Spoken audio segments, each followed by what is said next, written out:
first order of business is to approve the minutes, not for the last sort of non-meeting that we had, but for the actual official meeting from the month before, which I assume we've all taken a look at.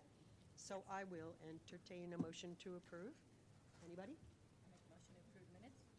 Do I have a second? Yep. All in favor? Aye. Okay, that wasn't hard. Easy stuff. That was the easy part. And we're going to follow this agenda as it is, Tammy, so we're going to go quickly through some reports. I'm fine if we bypass the reports and wait and have those at the end. Since we have room full of people, I think they're excited to get to see the Phillies. All right. That is good. Sorry. Why am I eating these gummy bears? Let's move on to item 6, old business, Willows Park Preserve, concerns about dogs at the Willows Park and Skunk Hollow trails. Tammy, I think you wanted to start with some remarks or procedural matters. I do. I wanted to address the board and the public just with regards to Parks and Recreation boards moving forward. So this is not necessarily directly related to the dogs discussion at this point. But just in general, moving forward, the Parks and Recreation Board will proceed with its meetings in terms of having a quorum and having a quorum only. We had gotten away from that in the last few years with some of the discussions that we've had going on with the public, just in trying to keep the momentum going. But we've been advised by council to hold a meeting when we have a quorum and not to hold a meeting when we don't have a quorum, just to stay consistent with the rest of our boards and commissions and how they operate here at the township. In addition, I just wanted to also just take a moment to re-outline some of the public comment pieces. We have some parameters with regards to public comment that I just want to make sure is clear, because I know we have a full room tonight and we've had some full rooms in the past. And so this is on the agenda. It's on the back page of the agenda. If you didn't get a copy of the agenda, there's a stack of them at the back of the room. I also have a sign-in sheet that's going around too. I'd love to be able to have an opportunity to continue to capture information, emails, things like that from folks who might not already be on our notification list. So with regards to the public comment, I just want to reiterate, because I know sometimes we drift from this, but we want to make sure our speakers state their full name, state their full address, which municipality they reside in, so we know if they're Radnor residents. Try to limit your comments to 5 minutes. I think everybody does a really good job with that. Address the board directly with your comments at the podium, and then comments will be taken for consideration throughout the rest of the meeting. So I just wanted to go through and note those items.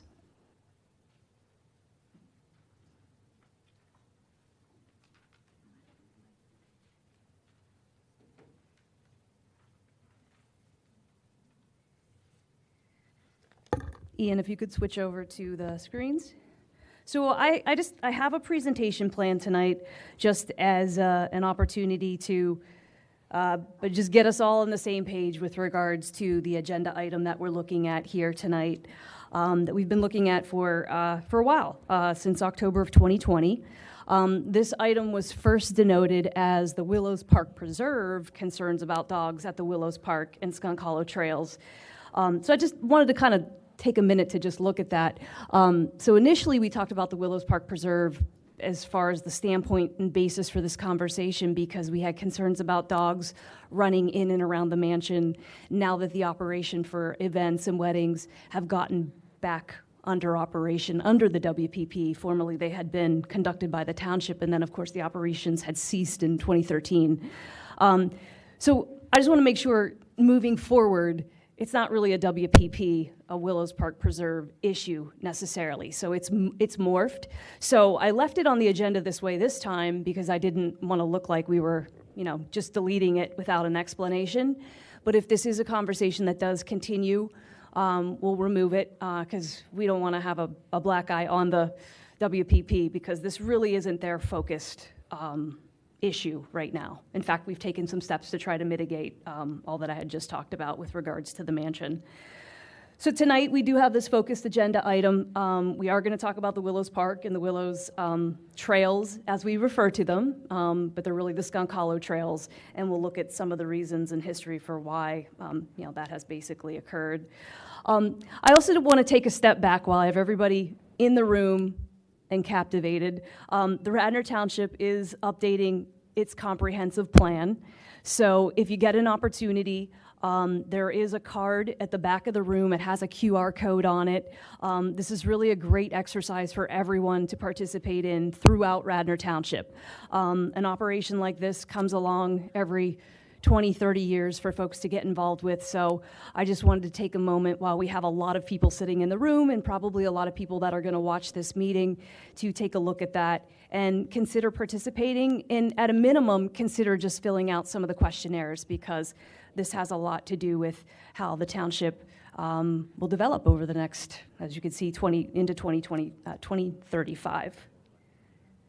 I also wanted to take an opportunity, I'm sorry, this is a selfish reason here, but we do have an event that's coming up for dogs, and we have a robust registration that's underway. It's next Saturday. It's at Harford Park from 11 o'clock to 1 o'clock. In the past, we've done programming at the park, and the event is actually something that has been on our agenda and in our strategic plan to get back to doing after the Harford Park Dog Club had ceased its operations where it used to run events. So it's been in the Township Park and Rec Department's sort of, goal and plan to get a new event up and going again. Hopefully we'll morph into an annual event, but it's going to be a whole lot of fun. We're going to have an agility course that we'll have fenced in, and it's going to be a costume contest. Right now we have 3 different divisions of dogs, and we have a strong registration right now. There's going to be great treats and prizes and things like that, and it's all completely free. So we have flyers at the back of the room. There's information on the website. It does require pre-registration, so we understand who's coming and we can prepare. But we're really looking forward to this event next week, and I hope you all consider participating.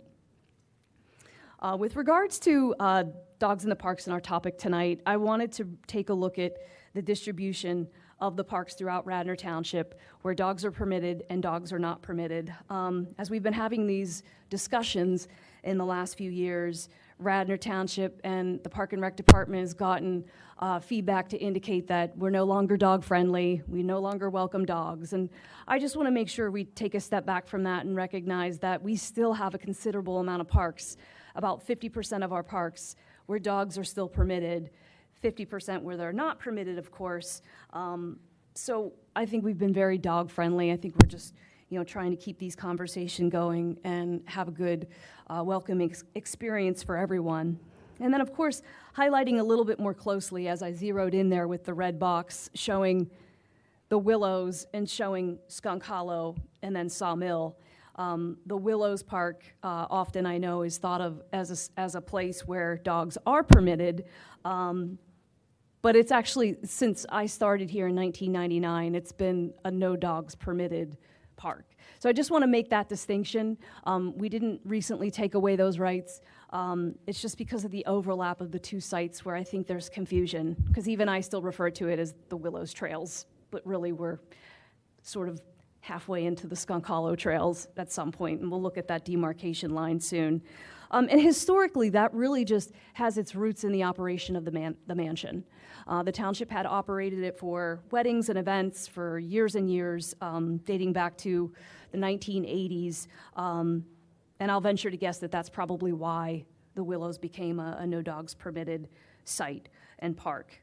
So I just wanted to make that distinction. I also wanted to make a note that with regards to dogs and concerns, each park has its own set of circumstances and its own set of issues. We hear a lot of things about Harford Park that aren't necessarily the same about what we hear at some of the other places where dogs are permitted or not permitted. Folks that live in the Cowan neighborhood have some issues that they report that aren't necessarily the same as what they are in the other locations. So I wanted to make that distinction also, is that when we started to tackle these conversations, we did it knowing that, okay, we kind of have to break this out by location because each site has its own sort of set of nuances and issues going on. And we do have intent to tackle all of those one by one as we go along. But I will say in my 25 years of being here that dog reports, dog complaints have been the #1 phone call, conversation, email that I've had. And my staff would echo that as well. And I know we hear positives and we see positives. But there are a lot of things that go on that we hear that have been reported throughout the years. I mean, we've had a dog stuck in the ice in the pond at the Willows. We had a dog run up and jump on a little kid and take his walking stick. We have had dog bites. We have had attacks. These are reports that have been made. Some of them have been made in the form of police reports. Some of them have been made by phone call, because sometimes people just don't want to engage the police. They don't always feel that that's the right avenue to take. We always encourage them, regardless of the situation, to make the report so that it is something that goes on the record. We were just at the Fall Harvest event on Sunday, and I don't want to digress too much, but there were dogs that were on leash in the Willows Park at our event that had thousands of people. And all of the dogs that we saw, for the most part, were very well behaved. Did not see any issues. If one occurred, then I might not have been in that area, but there are a lot of positives. We see that. But then we have had some negatives that have happened as well. So I just want to make that distinction that there is a mix of feedback that's out there, and that has been made. And I know that we have been talking about this, again, since 2020. So looking at the park in a little bit more detail, I just wanted to kind of show the overlap. I don't have a pointer. Okay, I do, sorry. So the outline of the Willows Park property, as you can see, okay, here's the parking lot, here's the trail entrance, and when you get into the trails, you don't actually cross into Skunk Hollow until you get to right about this point. So to give you a frame of reference, here's the mansion. So this is why there's always confusion. I think folks believe that as soon as they enter the trails, we're in the Skunk Hollow trails, and you kind of technically are. So there's always been that freedom. You know, we're not going to say, okay, you know, we have to watch the dogs. They can't be over here. Our goal is really to keep them out of the mansion, keep them from running in and around the mansion and these areas. We do see a lot of people who enter the trails by parking at the exit parking lot along the exit drive of the park and then walking up to the Skunk Hollow Garden, and then they come up, of course, the back way here and into the trails. So I just wanted to make that frame of reference and just a little bit more clearly show the property lines. But as of right now, I mean, you know, you can enter here and, you know, that's totally fine. Have your dogs, you know, enter the park, go into here, and then if we go a little further down, explore all the trails all the way down to the border of the Skunk Hollow Park, where you then cross over into Sawmill, where dogs are also permitted. I think at the last meeting it came up about there not being any signs about dogs not being permitted in Sawmill. In fact, they are permitted in Sawmill. And then these numbers here, I just wanted to put this slide together to show the aerial, show the property boundaries, show the trails. As a matter of fact, our GIS coordinator put this together. It was one of the first things I wanted to have him do when he started. That's a new position here at the township, because having the trails outlined is very important to us. And then this is the approximate parking that we have in all of these areas. Again, just to give a frame of reference, I know for some of the conversations that we have that'll continue. Just really quick, in 2015, the history of our Parks Board, at least in the last 20 years, this was the only other time in 2015 where they talked about dogs in parks, and it was relative to signage, and the goal was just to gather that consistency of signage where dogs are permitted. So we had prepared a sign like you see up here and you see in a lot of the park locations that indicates all pets, you know, dogs, must be under control, which is obviously consistent with our code. And then please clean up after your pet, something we'll never stop, you know, reiterating to everyone. And then for the parks where dogs are not permitted, we wanted to make sure we had consistent signage as well. So we went through all of those locations to make sure everything was posted properly. One park I will say that we, just as a footnote, we may need to go back and revisit is Radnor Nature Park, because I don't think we opined on that one, and I know dogs do explore there because, of course, there's a trail that takes them right up into Hartford Park. So that's just something we might want to come back and revisit. So what led to the discussions? This was a perfect storm of a lot of things, I will say. You know, it was October of 2020. We weren't at the height of COVID, but we were still definitely knee-deep in COVID. We saw park usage increase across the park system. We know non-resident usage has increased because we heard from people that non-residents are using the park. We talked to people. So a lot of feedback started to increase concurrently with regards to usages and with regards to experiences. We did see an uptick of community concerns raised in terms of encounters and experiences. Those came by the way of phone calls, emails, and there are some police reports when there were issues. Department programming, when we would run programming out in parks, for instance, during COVID, we did a trail activity with preschoolers out on the Willows trails, the Skunk Hollow trails, to get them out there and exploring their trails. And one of the big things people told us at that event in the last 2 years is that they don't come because they're afraid of dogs and their kids are afraid of dogs, as naturally young kids do tend to be, especially if they don't have a dog in the household. And again, anecdotal feedback, just things we engage when we see out there. We know that dogs running through the parking lot has consistently been an issue at times. I'm not saying it happens every day. I do go to the park frequently in the mornings. Sometimes I see it, sometimes I don't. Sometimes I see dog walkers that have multiple dogs running. They'll open the door and one gets out, two gets out, three gets out, and some are running businesses, some just have multiple dogs. So we do see this happen. And in all concern for the dogs, just want to make sure they don't get hit. That is definitely something of concern. And we see this at Hartford also. And always afraid to back up if you've pulled in at the parking spots that you might hit a dog. So it's always been something that comes with a little bit of concern. And then just overall, we know that there's a need for improvements to signage. I know we heard a lot why haven't you done anything? We want to do something. I think we want to be careful about what we promote in case there are changes. And that's why we haven't jumped in with 2 feet and put a lot of signs everywhere. We have tried to take some measures to fix things going on at the Willows areas to try to sort of deflect folks back in and on the trails. So 2020 presentation, I'm just referring to it there. The problem was noted very clearly in that presentation. It was a Zoom meeting, but it was recorded, so it is available. It probably at that time was available on YouTube. I know it's on the Township website and available for folks.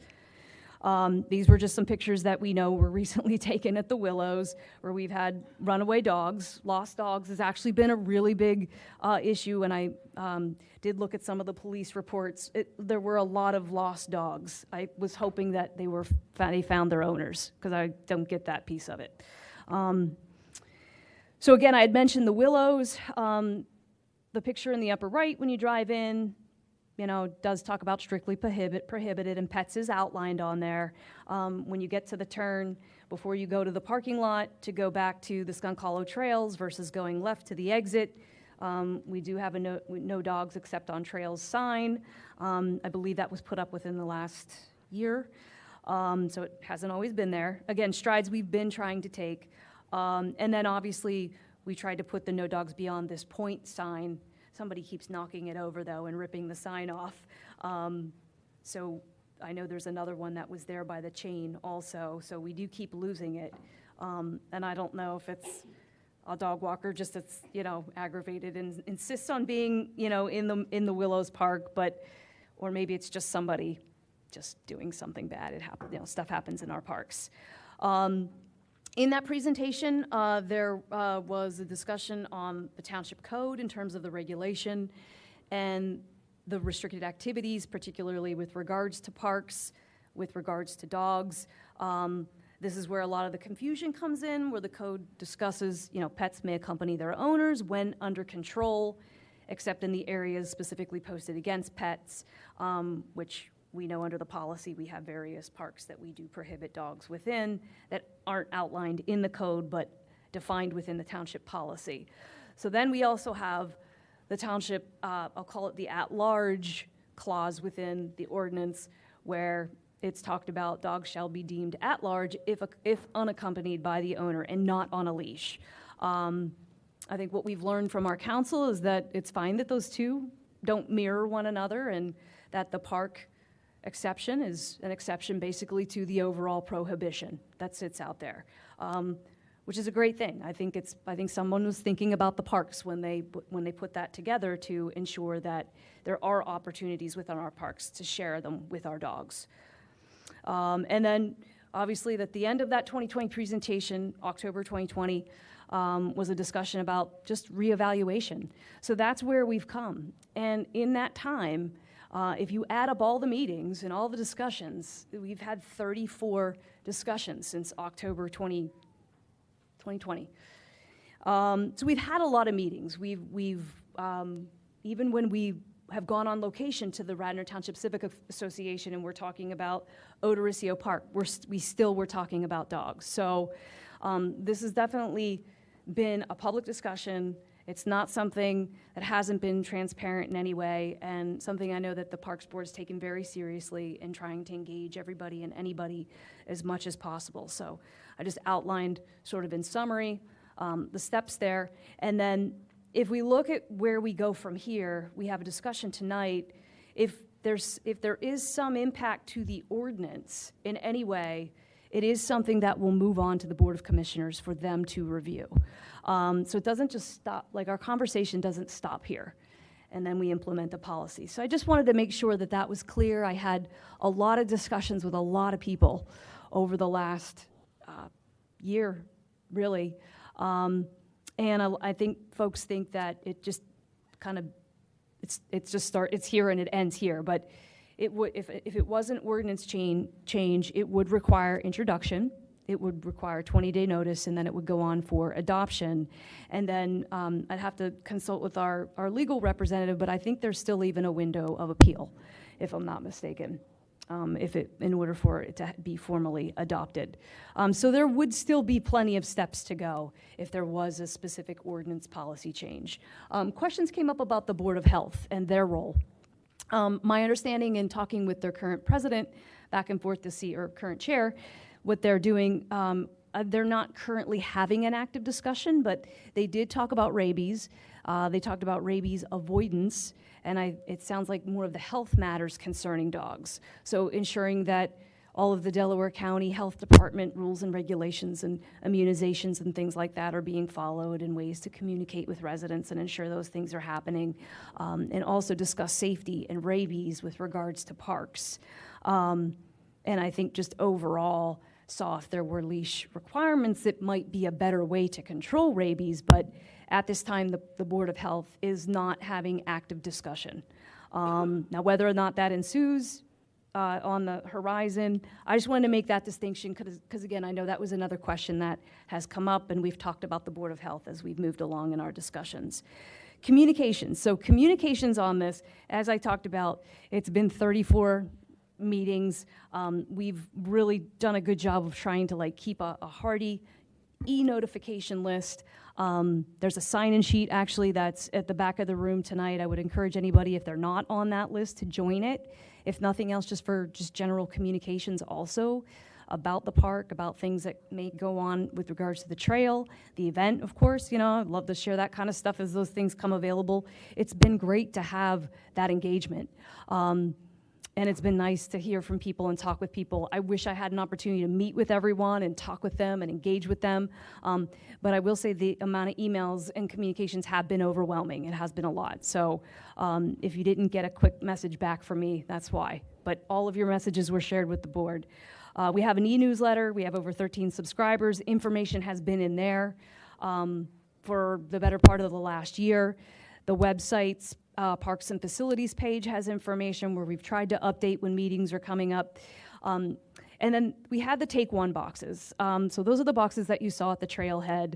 I know there was a comment made at the last meeting that they were there before the April meeting, and then they weren't there before the before the September meeting in August. I will take full responsibility for that. My staff was on vacation. We're a very small staff of 4 people. And I just couldn't get out there. I know it sounds like a silly excuse, and that Park and Rec director's so lazy, but I just couldn't make it happen. And I know that sounds insane, but our workload combined with the fact that we do have all of these other ways that we have been communicating, I felt like we were covered, and we were making good announcements at all of our meetings leading up to September, which obviously, as we know, we didn't have a quorum anyways, even though we did still proceed and have a good solid meeting of hearing public participation. Social media obviously is another area that we use, and then on the horizon, anything that we do, even if we don't do anything at this point moving forward, we still want to develop campaigns for communicating about all the good stuff, reporting things to 911, reporting incidences, picking up after your dog, things like that, and then also just reiterating what our policies are with regards to spaces. So that's all really important. And this is just a few visuals just to show you some of the things that were placed out at the parks. These are some of your lovely dogs. I've gotten to meet so many dogs that I've received pictures from. I've met them out in the parks. I personally am a dog lover anyways, so I can certainly appreciate them. I just wanted to let all of you know that we've really appreciated the engagement. There have been hundreds of, like probably 100 plus, that have reached out, pros and cons. So I just want to make that distinction. There have been pluses and minuses. It hasn't been all pro-leash, pro-no leash. So there's been a very distinct mix there that has come through. But having the opportunity to engage everyone has been it's been very fulfilling, and I know it's been great for this board as well to be able to engage and have those conversations. Okay, so what changes are being considered? I'm not going to go through all of these because I tried to put as much down as I could just to talk about suggestions the board members have had, suggestions we have had as staff, suggestions all of you have had. Some of you have really taken the time to send us some really detailed suggestions about things that could be done and things that could be considered. So again, I'm not going to read all of these things, but there are a lot of things that would apply on the horizon if we were to implement any type of new policy, and there are a lot of great things that we can do now, even based on our current operations, and we definitely want to take those on. This was just a map of the park again, and then one of the suggestions actually was to potentially exclude an area, or I should say, have a designated area potentially where the dogs would be permitted, which is highlighted here. I just wanted to show it up, put it up there in case we ever wanted to refer back to it in our subsequent conversations. And again, going back to the prior slide that I just interjected within here again to show the parking areas, typically where people park and where they access these three contiguous locations. So beyond here, obviously, whatever happens, there's going to be continued evaluation by the board. We can have events to promote things that are going on. There's lots of great things that can happen. I also just want to touch really quick on the concurrent and related issues that we've discussed. I want to make it clear that all of these things are not because of dogs. These things are discussions we've been having relative to the trails regardless. So if dogs are on leash, off leash, if they're there, they're not there, these are all issues regardless that we are tackling. Some of them are moving along slow. For instance, we know there's a significant amount of trail erosion that's happening.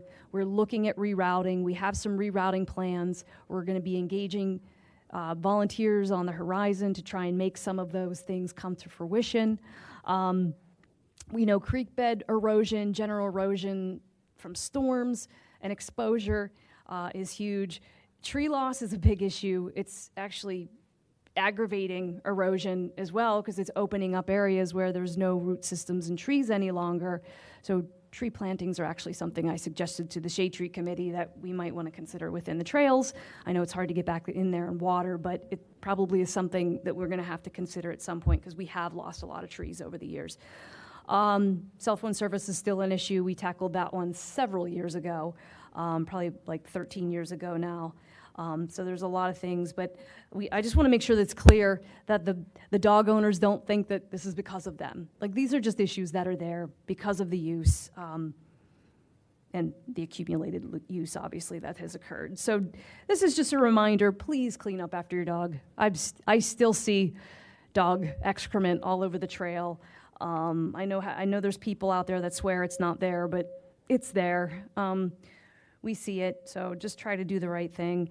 And, we'll try to place as many of these doggy pot stations in as many locations as we can where Public Works can access them and access them efficiently. And then just in closing, I just wanted to remind everybody to call 911. Please don't ever be afraid to dispatch or to call 911. They'll dispatch Radnor Police, and Radnor Police will be out there very, very quickly to address concerns. And I know folks hesitate on this one because they worry about retaliation. They worry about being, on site if they arrive and then being accused. But we won't know how serious an issue is or whatever's going on unless it's reported. And if it can be addressed, it definitely could be a situation where it could save a situation from happening. So we truly want to encourage that. So that concludes my part of the presentation. I'm going to kick it over to the board for discussion at this point. I know we're going to want to hear from public comment as well. Thank you. I'm just going to keep it on. Tammy, could you keep up on the screen, maybe you can't, the slide you had about options we've been considering? Because I think that would be helpful on any discussion about how to move forward. So, if people want to look at that and go, oh, that's not a bad idea. No, I don't like that idea. Whatever, they can do that. And there's probably a lot more. I just didn't want to junk up the no, whole but it slide, kinda but gets there's people definitely a thinking. lot of great suggestions that and I have been wouldn't put mind out there. being able to continue looking at it as well. Okay, thanks, Tammy. Hi, board. I just have a few housekeeping type comments as well. Some of this is going to overlap with you, Tammy, so I'll try to eliminate that part. And then I'm going to open it up to the board to just have a discussion and some deliberations. So I will want to hear from everybody and have some back and forth on the board. First, I want to highlight that the role of the Parks and Rec Board is to advise the Board of Commissioners and the Department of Parks and Recreation, that is Tammy, her department, on matters of recreational policy and the development and maintenance of parks and open space in the township. We don't pass any ordinances. We have no real power other than to recommend something to the board commissioners. So that's where the action's really going to take place. And as Tammy said, if you continue to be interested in this issue, you're going to want to move to the next level, which will be the Board of Commissioners. So keep yourself posted on when they meet and what their agenda is. Excuse me. The role of the Township's Park and Recreation Department is the administration and operation of year-round recreational programming, community events, and township recreation facilities, including parks. The department aims to serve the best interests of all residents by offering an array of opportunities and maintaining a secure environment that enhances the quality of life for all residents. I emphasize those words, all residents. It is the duty of this Parks and Rec Board to attempt to the best of our ability to ensure that its parks, Radnor's parks, and other public amenities are accessible to and can be safely used and enjoyed by all of Radnor's residents, and that the needs and preferences of all Radnor's residents are accommodated as far as is reasonably practicable. Meetings of this board and other boards in the township are for the purposes of deliberation and discussion among the board members and to take official action based on those deliberations and discussions. Our meetings are open to the public as required by law, but it is this board's meeting. It's not a press conference. Also, as required by law, we have an opportunity for public comment, and that's where you guys come in because you also have a role. Your role is to show up and voice your opinions. Last comment, when engaging in public comment, please be respectful of the members of this board, the township staff, and your fellow members of the public. These meetings are broadcast live, and they're available for viewing online, and I should think that none of us would want to say or do anything that would embarrass ourselves, our family, our close friends, or our pets. And with that, I'm going to ask you guys, Parks and Rec Board, to jump in with any comments you have, any proposals or ideas, any questions, whatever you can contribute to our discussion among ourselves. And I don't know who would like to go first, but I'm going to go last. So, yes, you may. Hi, everyone, and to the board. This has been a very emotional issue for many, and I'm a frequent hiker in the Willows and Skunk Hollow. And I think what we've seen is a community that really finds this a value for their dog owners and off-leash. And I have to say that I support dogs in the park. I support even off-leash. But I think this issue has not come out without concerns. I think there has been some behaviors of some that have spoiled for all. And I think we're looking for a community to get together to find a set of standards which we can all enjoy the park. And I think this is just as much for dog owners and dog off leash as anyone. I've advocated signage that I think has a degree of etiquette for a park, like all parks do, reinforcing what the rules are, defining the areas where dogs are allowed off leash. There are certain areas we've established that are not, like the Willis Park, for example. I think that we need to engage a group of dog owners, just the impassioned people we've seen. That same group needs to invest in the park itself as being a mentor and being there to make sure that that community that uses that, we can continue to use that privilege for having dogs in the park.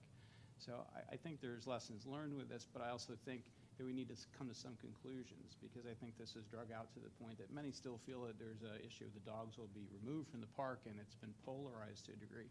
So I'd like to see some degree of resolution with this issue, and I think many of the community would as well.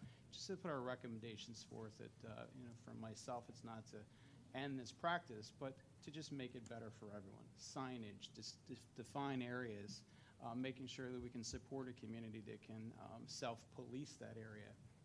It's also brought attention to a very loved park. This is a highly used park, and I think as a separate issue, there's a lot of issues with trail erosion there that's not related to the dog community, and I'd like to divorce that issue because it's not.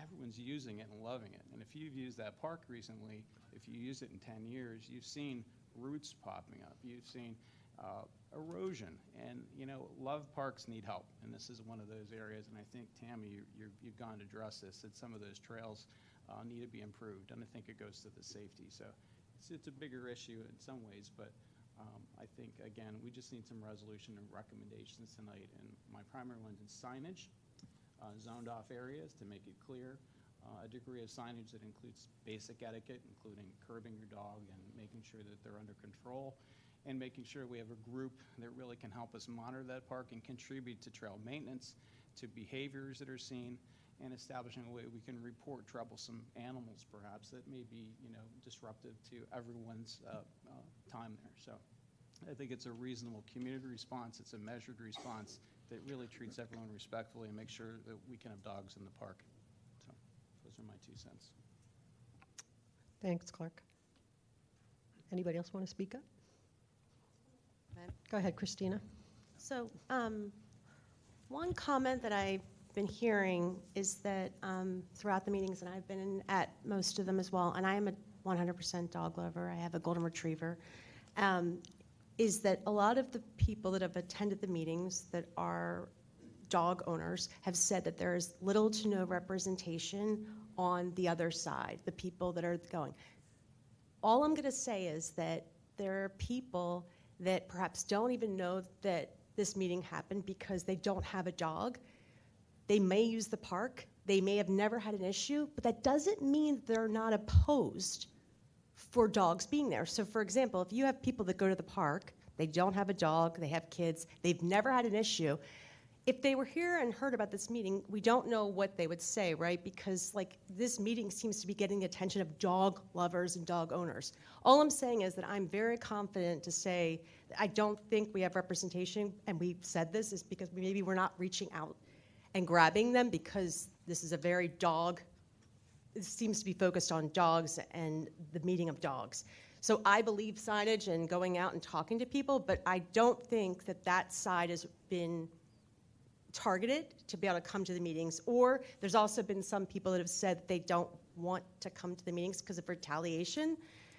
There were a few people that said that they just didn't want to come out here to the meetings. So I don't think it's a lack of people that don't want to speak up, but I do think that they aren't represented. So I just wanted to say that.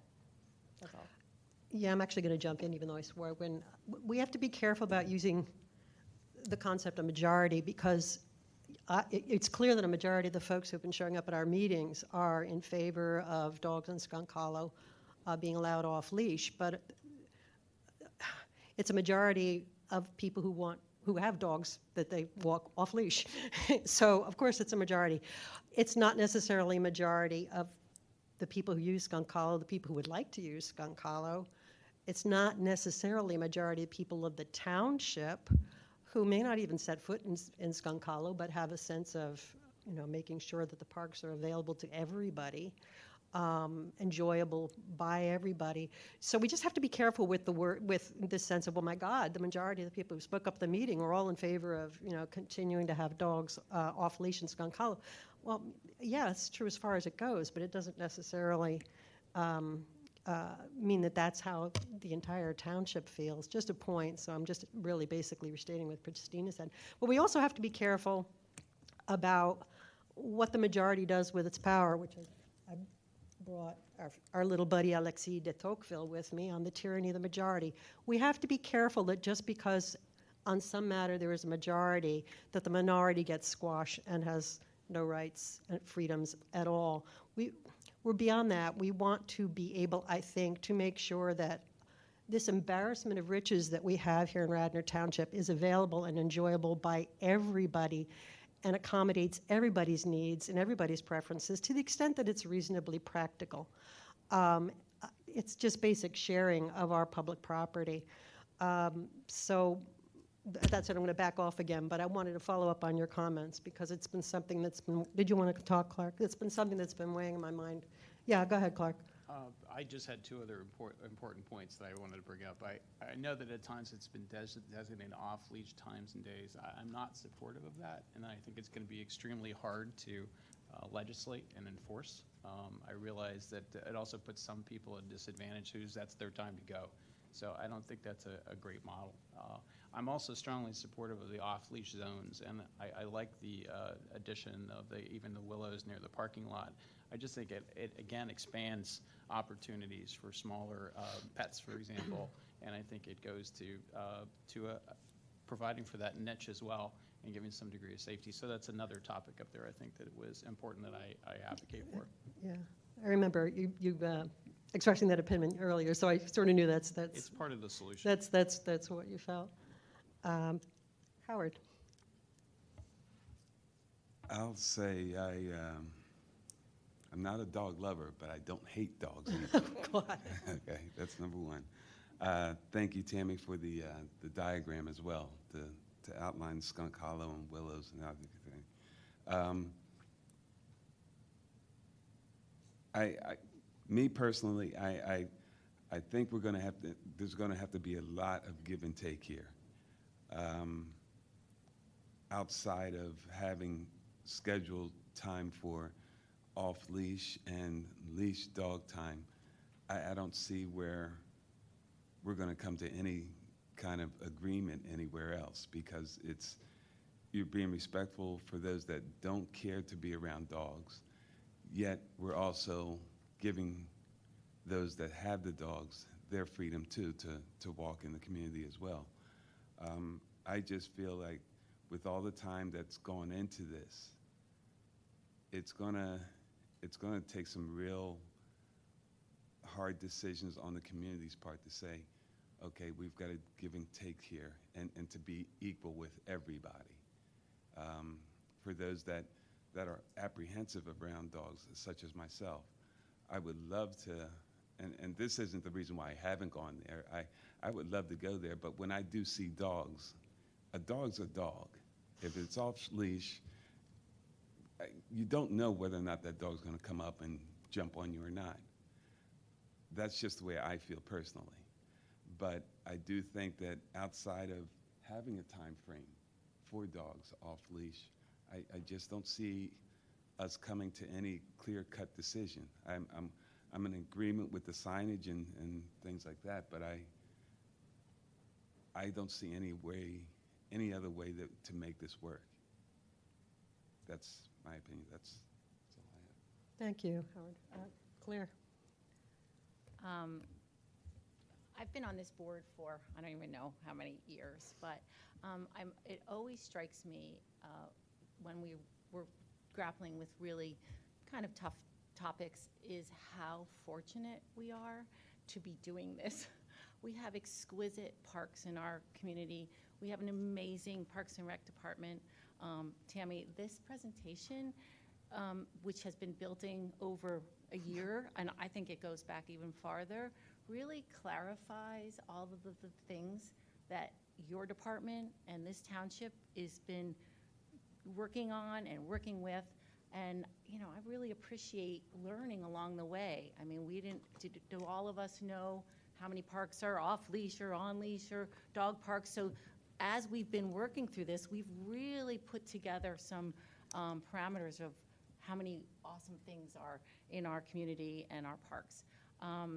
That being said, I am, like Clark, I am in agreement that that Skunk Hollow part is an amazing place for dogs and dog owners and people and non-dog owners, and I would love to see it accessible to everybody, off-leash and on-leash, depending on how you wanted to put those guidelines together. I have to say I like the idea of a simple parameters that is developed by our community as a whole that makes sense for everybody. I'm in a little bit of a proponent of days, perhaps off-leash from Sunday to Thursday, and Friday and Saturday you could still go, but on-leash, which would be days when there might be events, it would just make it better. And if we kept that simplified, I'm not opposed to that solution if that was something that this board agreed on or that the Board of Commissioners thought would be worthwhile investigating. But I do agree also with all of us is that this is something we can do. We have the luxury to do it. We don't have to have it be a binary decision. Right. We don't need to restrict and take things away. We actually need to come together and come up with a way that accessibility is available to everyone in the township. So I'm actually cheered by these conversations. I mean, Tammy, you've mentioned cell phones. We've talked about cell phones in that park 10 years ago, right? So this to me is progress. This is not going backwards. This means we're actually coming together, more community-minded, and taking care of our most precious assets in this community that benefit all of us. Thank you, Claire. Yeah, sometimes it just takes a while to get Exhibit A, Fenimore Woods. We get there. We get there. Oh, one more thing I want to Yeah. say about that. Yeah. Like Exhibit A, Fenimore Woods, nothing happens in the middle of the night. We don't want anything to happen in the middle of the night. We want it to be an ongoing conversation. That's why we take public comments. So if it felt like, oh, you weren't getting anything from us, we just want to make sure we hear everybody. So, I mean, Fenimore Woods, we're still talking about. We want to make sure that we hear all of our residents and their input. And I would add that we don't necessarily want to speak until we've heard from you guys, because then we have more to deliberate on. So, you know, we have better conversations once we're better informed. So if it seems like we've been withholding, well, not really. We've been doing the input and then thinking about what we've heard. So we're in a better position to make decisions now than we were 6 months ago or whatever. So, so I hope everybody thinks it was worth it. Okay, I had a couple of points, and I just scribbled them down, because I just didn't want to forget them. Some of the factors that I've been considering, in addition to all the public input, all the hundreds of emails we've received, and what I've heard in public comments here, and I've done a lot of research. Some email came in saying, have you people done any research? Well, yeah, like a lot of research. There goes some of my research. All of the townships that surround Radnor, the state of Pennsylvania, and the federal government all require dogs in parks to be leashed or otherwise physically restrained, with some limited exceptions, such as for service dogs, and a lot of time, place, permitting restrictions, or in fenced-in dog parks. So the question then is, why is that not the case in Radnor? I don't know. Why is that? Why is Radnor the outlier in these? Why do all of these other government entities believe that's the better approach to have dogs leashed in parks? Why did these townships pass these other laws? Are we just the only ones who are right? I remember one commenter stated that Radnor is the only place in the area that allows dogs off leash in one of its parks, so that's the reason we should keep it that way. But that just goes right back to the question of, but why? Why is Radnor the only township that does it that way? Are the other townships just Is the federal government, the state, just wrong about this? How do we address this disparity in the way things are done? I don't know. The problem, regardless of what the history of it or the why is, the problem for Radnor is because Radnor is the only municipality in the area that allows dogs off-leash in parks. It results in people from other areas outside of the township coming to Skunk Hollow to have their dogs run off-leash. That results in overuse of our park, degradation of our park, and the cost of repairing and maintaining our park. It's a burden that falls just on Radnor and no other municipality in the area. Is that a good thing? Is that a bad thing? Do we care? So that's a factor I've been thinking about. One commenter had stated, might have been more than one, that it's great to be able to let a dog run loose and happily chase after animals in the woods, but is that good? It disturbs and displaces wildlife, results in trampling of the wildflowers in the area. I'm not sure that's a great reason to have dogs running unleashed in Skunk Hollow. Quite the contrary, and by the way, it's illegal in Pennsylvania to have a dog chase wildlife. It might be that we need a way to ensure that dogs are kept on the trails proper and not allowed to run off the trails, if that can somehow be accomplished, rather than just running in the woods itself. I did some research on Pennsylvania law, which I won't bore you with. Some commenters, so again, I've thought about all these comments. One or more persons commented that it's important for dogs to be able to run loose outside for the dog's physical and mental health. Probably very true. I grew up with dogs. But that's why Radnor and the other area townships have dog parks. Radnor has a 30-acre dog park at Harford Park. Haverford and Lower Merion Township also have dog parks, and there may be others. I didn't look at all of them when I was looking this up. Some have argued that a dog park is not enough, that dogs need to run free in the woods. But what do dogs that live in cities do? Are they all like horribly miserable? They seem to be happy. How is this a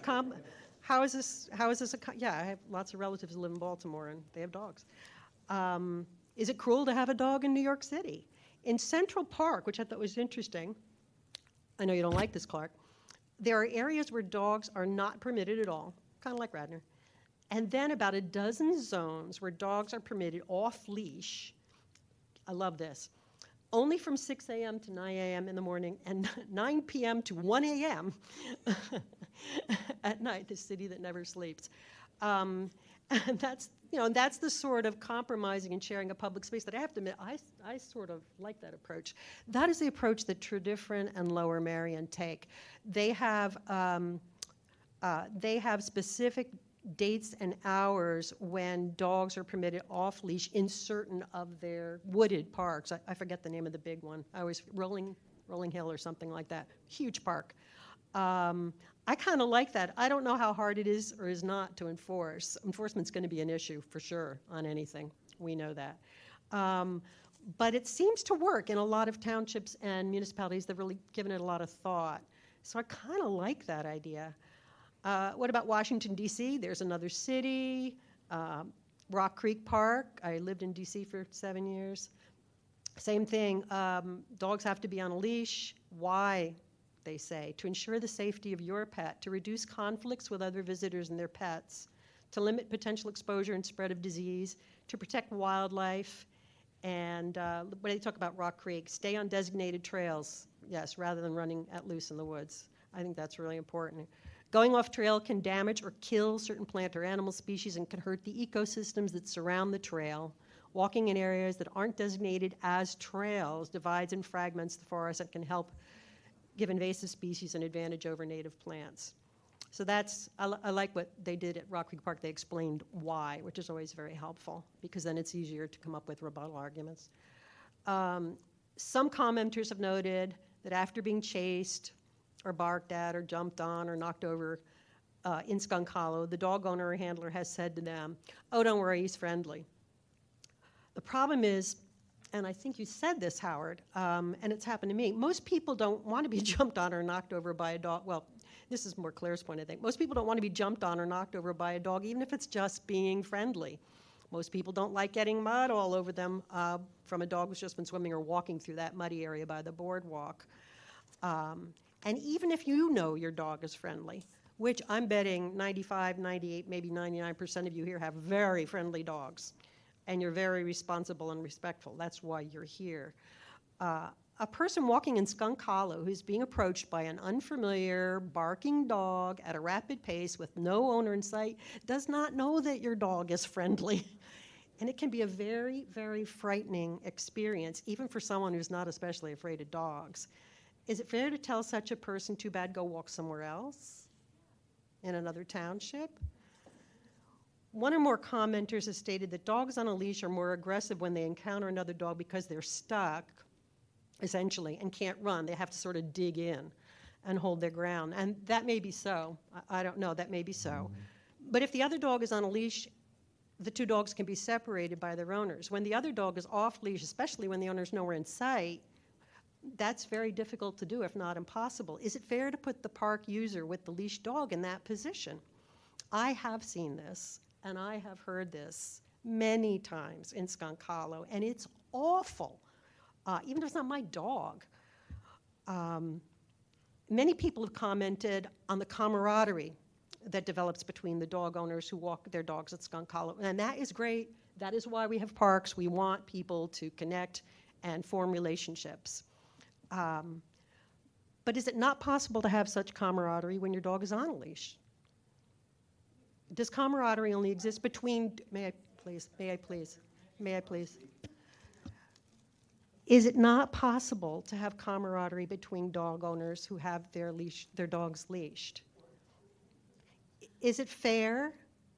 Is it gracious? Is it kind to say to someone who's uncomfortable in a park with unleashed dogs, too bad, go somewhere else? Should we not be striving to reasonably accommodate people, fellow community members whose needs and preferences differ from our own as best we can? Should we not be willing to share what we enjoy in this township? And here's another idea that keeps coming to my mind when I've been thinking about this. Maybe we need a system that is similar to Adult Swim. I grew up across the street from the town's public swimming pool, and the pool was always full of kids, loud, boisterous, normal, healthy kids. In fact, the overwhelming majority of people using the pool were kids. But for 2 hours each day, 1 in the morning and 1 in the afternoon, kids had to leave the deep end of the pool, and only adults could swim there. And the deep end, of course, was the good end. The kids could still use the pool for those 2 hours, just not the deep end. And for 2 hours, adults could swim without being afraid of kids crashing into them or screaming Marco Polo, Marco Polo, Marco Polo in their ears. As kids, we hated this. We didn't want to have to sacrifice 2 hours of prime playing time in a better part of the pool for a handful of old people, the minority. Now that we're the old people, we feel a little bit differently about this, and maybe that's what we need to do here, have an adult swim. A reasonable amount of time when people who want to walk in the woods free of unleashed dogs can do so, while those who have dogs can still use the park, just with those dogs on leashes during those hours. And at times like this, one asks oneself, what would Mick Jagger say? What would he do? And I think what he would say is, you can't always get what you want, but from time to time you just might find you get what you need. And maybe we can craft some sort of ordinance that enables everyone in the community to get some of what they want and at least what they need. Those are my comments and thoughts. Have at it, board. Anybody? Oh, and I want to say also, but I do also like your option, Clark, that you pointed out about a designated area of Skunk Hollow or somewhere that is just totally off leash at all times on all days. I think it's clearly defining the borders. Yeah, with clearly defined borders. Yeah, I meant to say that. So I think that's on there. I go to just a practical issue, the off-leash times and whatnot. It's very hard. This park is unique in its geography and location, and it's very difficult sometimes to compare it to a pocket park in Manhattan, you know, in terms of what the rules are. So, like, it's a niche area. It's already been established as an area where dog owners are. So it's very hard to go in and rewrite, you know, what happens there. And I realize that people use it every day, and I think the community, it would be very hard to say it's going to be just this time. And I just find the burden on the township and police to have to enforce those rules, I don't know how it's going to really come off.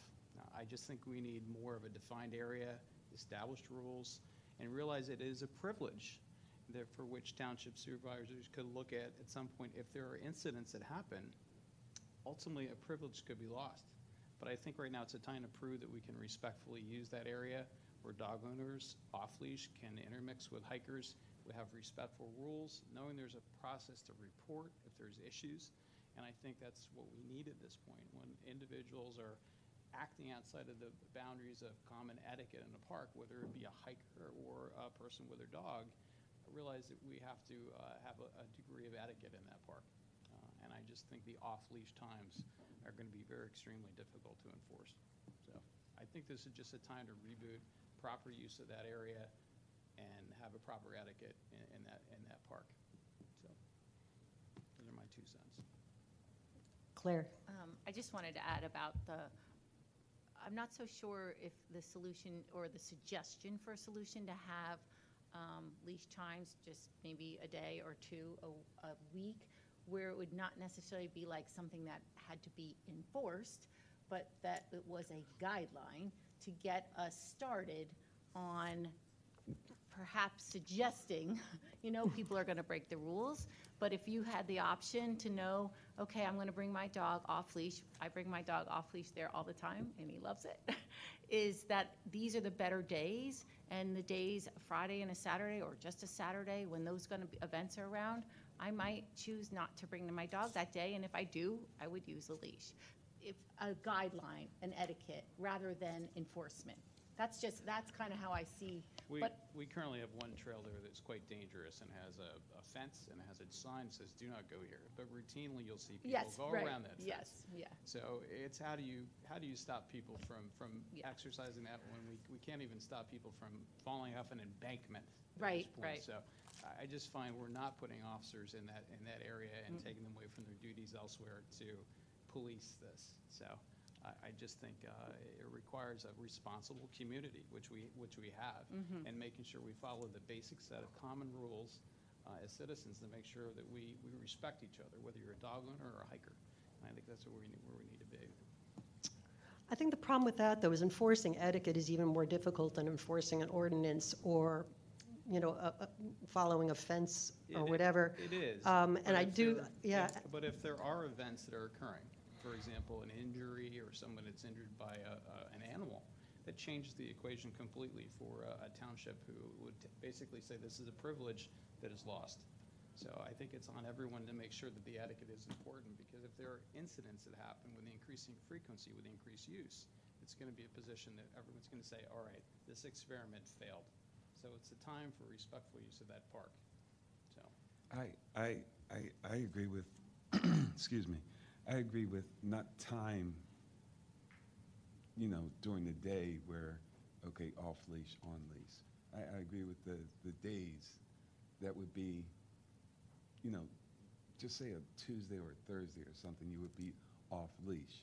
And that would set the precedence. And people would realize and be more respectful of the fact that, okay, this is the compromise we have as a community. And the people with the dogs, they're very respectful. From what I'm hearing, you guys are a community within yourselves, and you're willing to make most of them are willing to make a compromise and say, hey, look, if this works, it's a template. We can just go from here, but we've got to start somewhere, and that would be a good experiment there, to put a day there, not a time zone. Because a time zone, it would be hard to follow and enforce. But a day or 2 for 3 days, 3 both ways, that would be easier to enforce. And the people would realize, okay, this is the day that I can go and be off leash. But I can still go to the park and have my dog on leash, and we can still use the park, though. But it's just that these days are the only days we can do it off leash.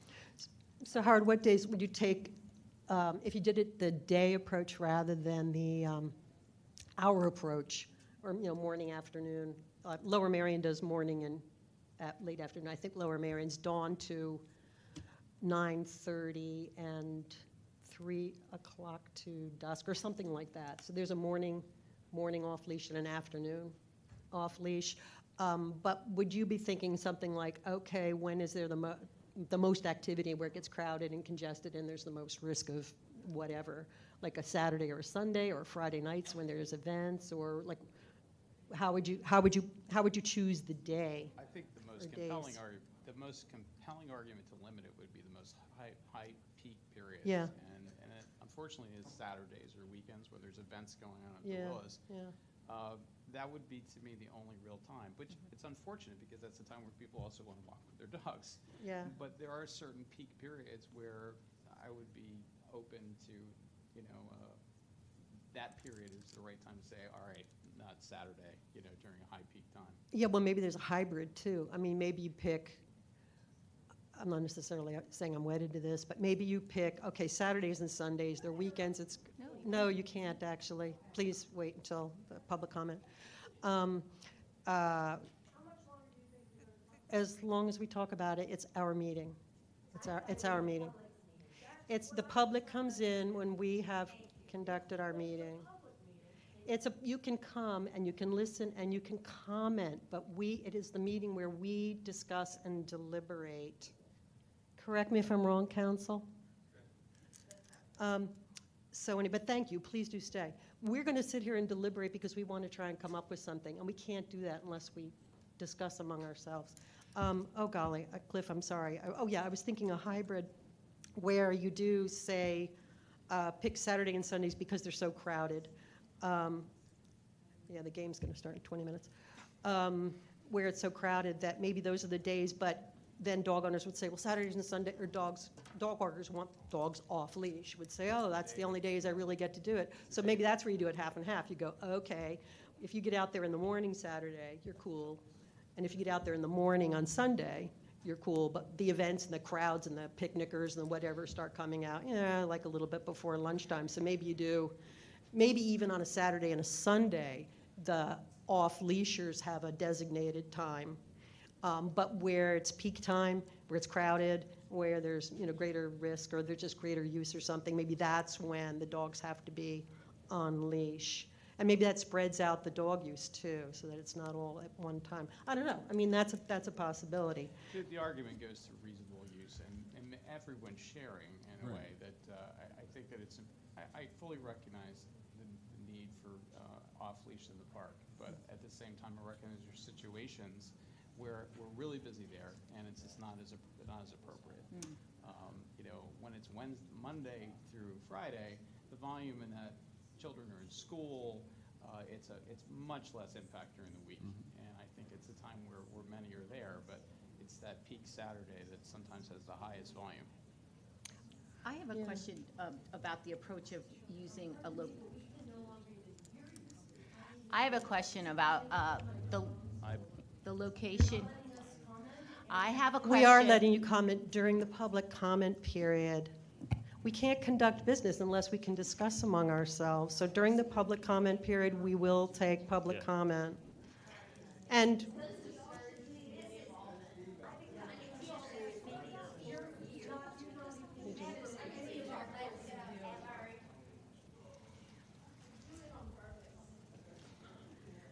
I have a question about our approach, the idea of the approach of the location.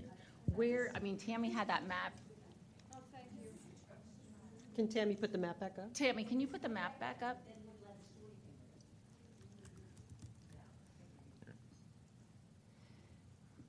This one? Yeah, thank you. You want the one with the parking, or are you good with that? Yeah, this is actually super helpful, but because we hadn't actually seen it broken out like this. So when I use this park, and I use the parking lot over in the red top left, right? And you come into the park. So if we went with this approach, this approach would be just on leash to that part of the trail. So how do you designate that park if we went with this? I'm just curious as what we're kind of what the thought How you around could, that. how you could divvy it up? Clark, did you have an idea, or? There's natural boundaries there that are important. There's also access routes via Skunk Hollow and via the other entrance where it's often open on the weekends, for example, where the mulch area is. But there is a very big egress of people in through the Willows. But that's really the highest area of volume too. That that entire mulch field you see there is very difficult for pets and whatnot to navigate. It's just so It's muddy not a and great mucky area. and. Yeah.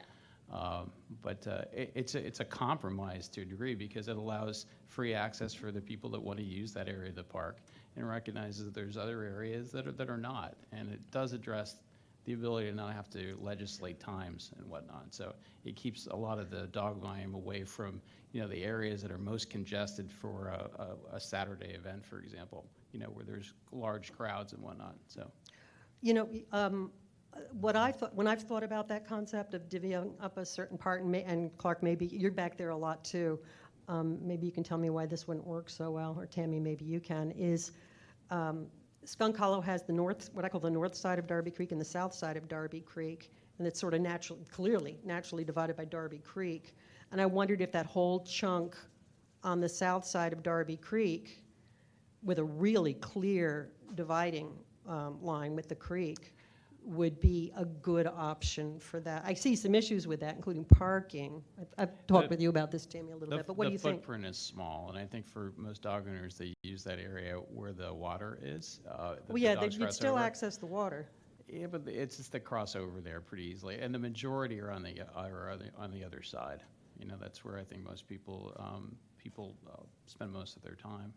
So the Willows approach is basically where people are parking and entering. Yeah. Do you like one, or does the board like one approach better than the other? Otherwise, it extends the border all the way up to where the Willows is, along that line. But again, it puts it so close to the Willows mansion itself. It would include the mulch field as well. It's just an area of demarcation. Otherwise, there'll be definitely people off leash through that entire section coming over. I think most mild walkers may use only a shorter section there too. So some people just go on for a little bit. Yeah, if we could find an area with a clear demarcation for that approach, It's just basically allowing an area where you can clearly sign off and acknowledging the rights of people to be able to have their pets off leash and give them a lot of latitude in that area. At the same time, having other areas that are not. So. And I personally wouldn't have a problem with, like if you went with, I know you're not really crazy about it, but the south side of Darby Creek, I certainly wouldn't have any problem with the dogs accessing the creek from that side. I mean, the dogs love that creek, so you'd want to be able to allow that regardless of, and I know there's a creek on. It's got some issues in terms of crossings there too. It's not for everybody. The creek crossings there are more challenging. So Oh, no, I wouldn't think that, well, no, see, I would say you'd access from you'd access from Sawmill. Yeah, You'd stay over on the south side. Even then, to get through that, there's definitely access issues for people crossing creeks.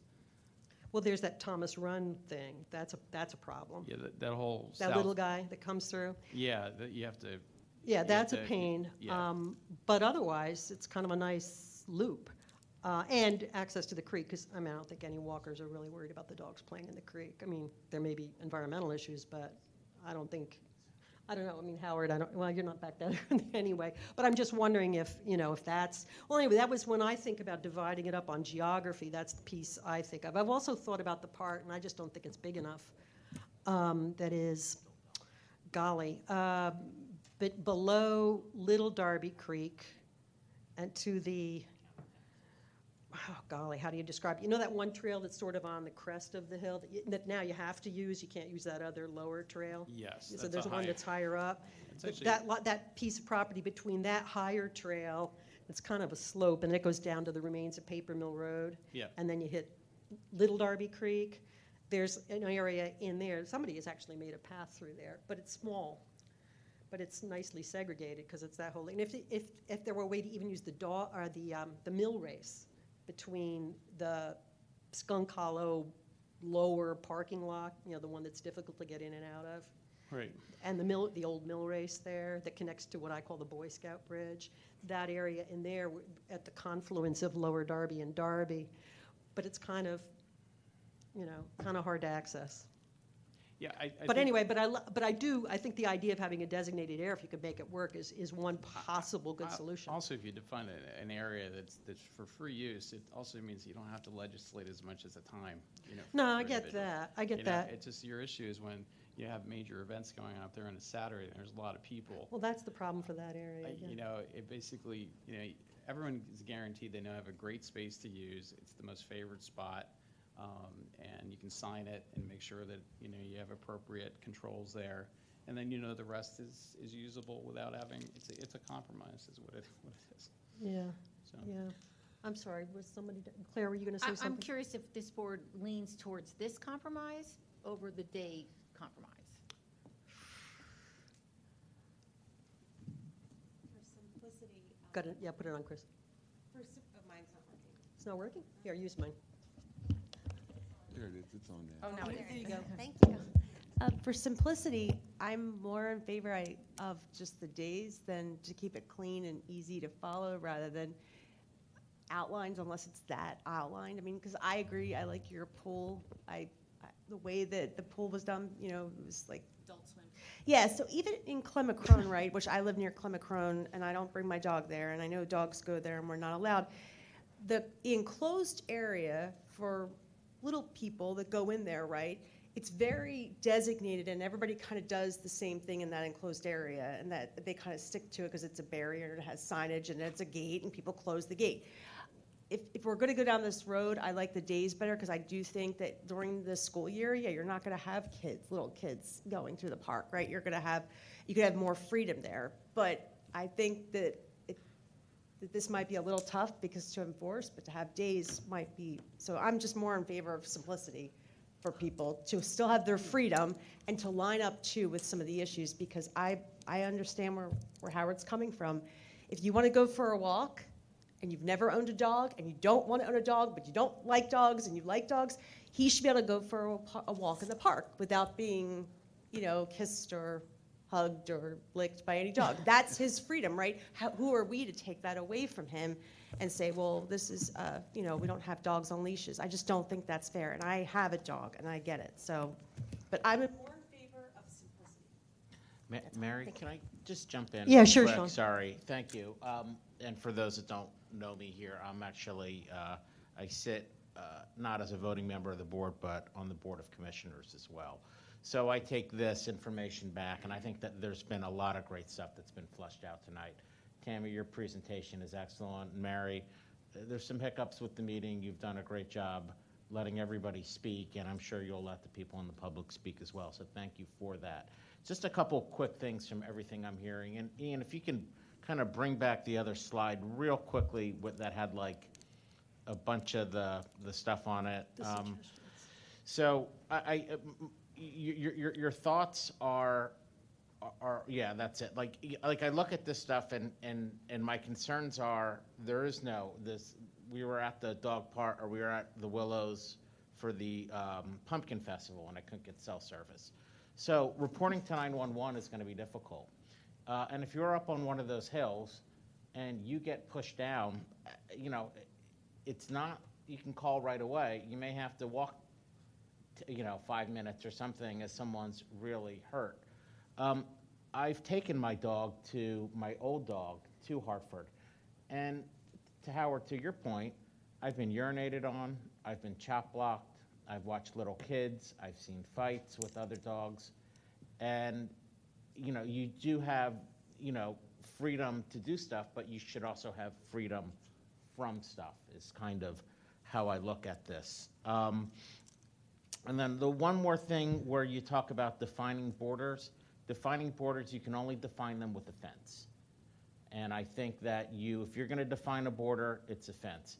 And you can't, and you have a lot of good people here, a lot of good people from the community, and that wanna police this stuff and that are parts, friends of Skunk Hollow or friends of Hartford Park. The groups get cliquey.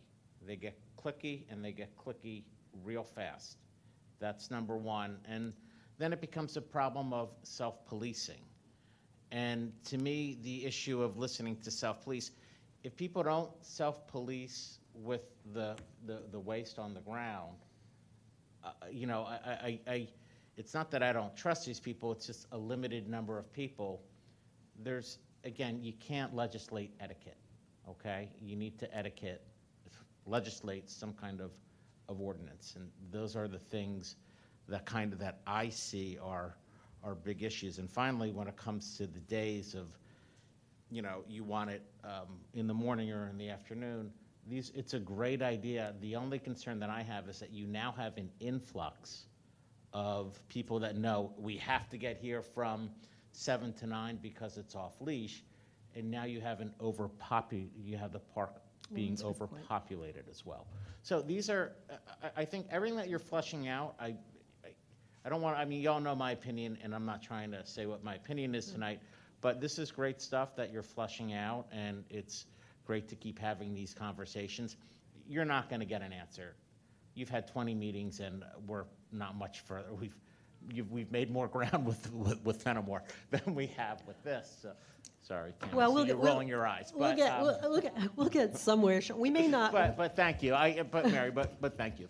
I mean, I was hoping early on that like maybe we actually come up with a recommendation tonight, but maybe not. I mean, maybe we need one more meeting just to hear whatever additional input there is here tonight, and then maybe we have a full board. I really would love to have a full board here when we do make a recommendation, because it looks like even among ourselves, we're still sort of working our way to what we think would be in the recommendation. And the more options there are, the harder it is to sort of sift through them. But let's continue anyway as best we can and continue to move forward. Yeah, I'm sorry, Claire, go ahead. I'd like to add that I actually think we can trust the community to work with guidelines for etiquette as a place to start, if we are encouraging that. So if we come up with a compromise with some either designation or with a day off where you can still bring your dog but still a leash, as a place to start, and recommend that as a place to start, I think we can trust our community. They've proven to us, we've proven to each other, that we want this to be a place where the community feels that they belong. And I you know, policing etiquette is, I think, yes, people are gonna break rules. We all know that. You know, it's kind of like the 80-20. People break rules, but I think we can trust the community to follow guidelines that are going to be a little bit more of a compromise for every access to this park. That's my. I agree with Claire. I think we can trust the community as itself, because we've often heard I don't want to say the dog community, but the people with the dogs say that, you know, when they see something out of order, they comment on it to the person that's acting out of order.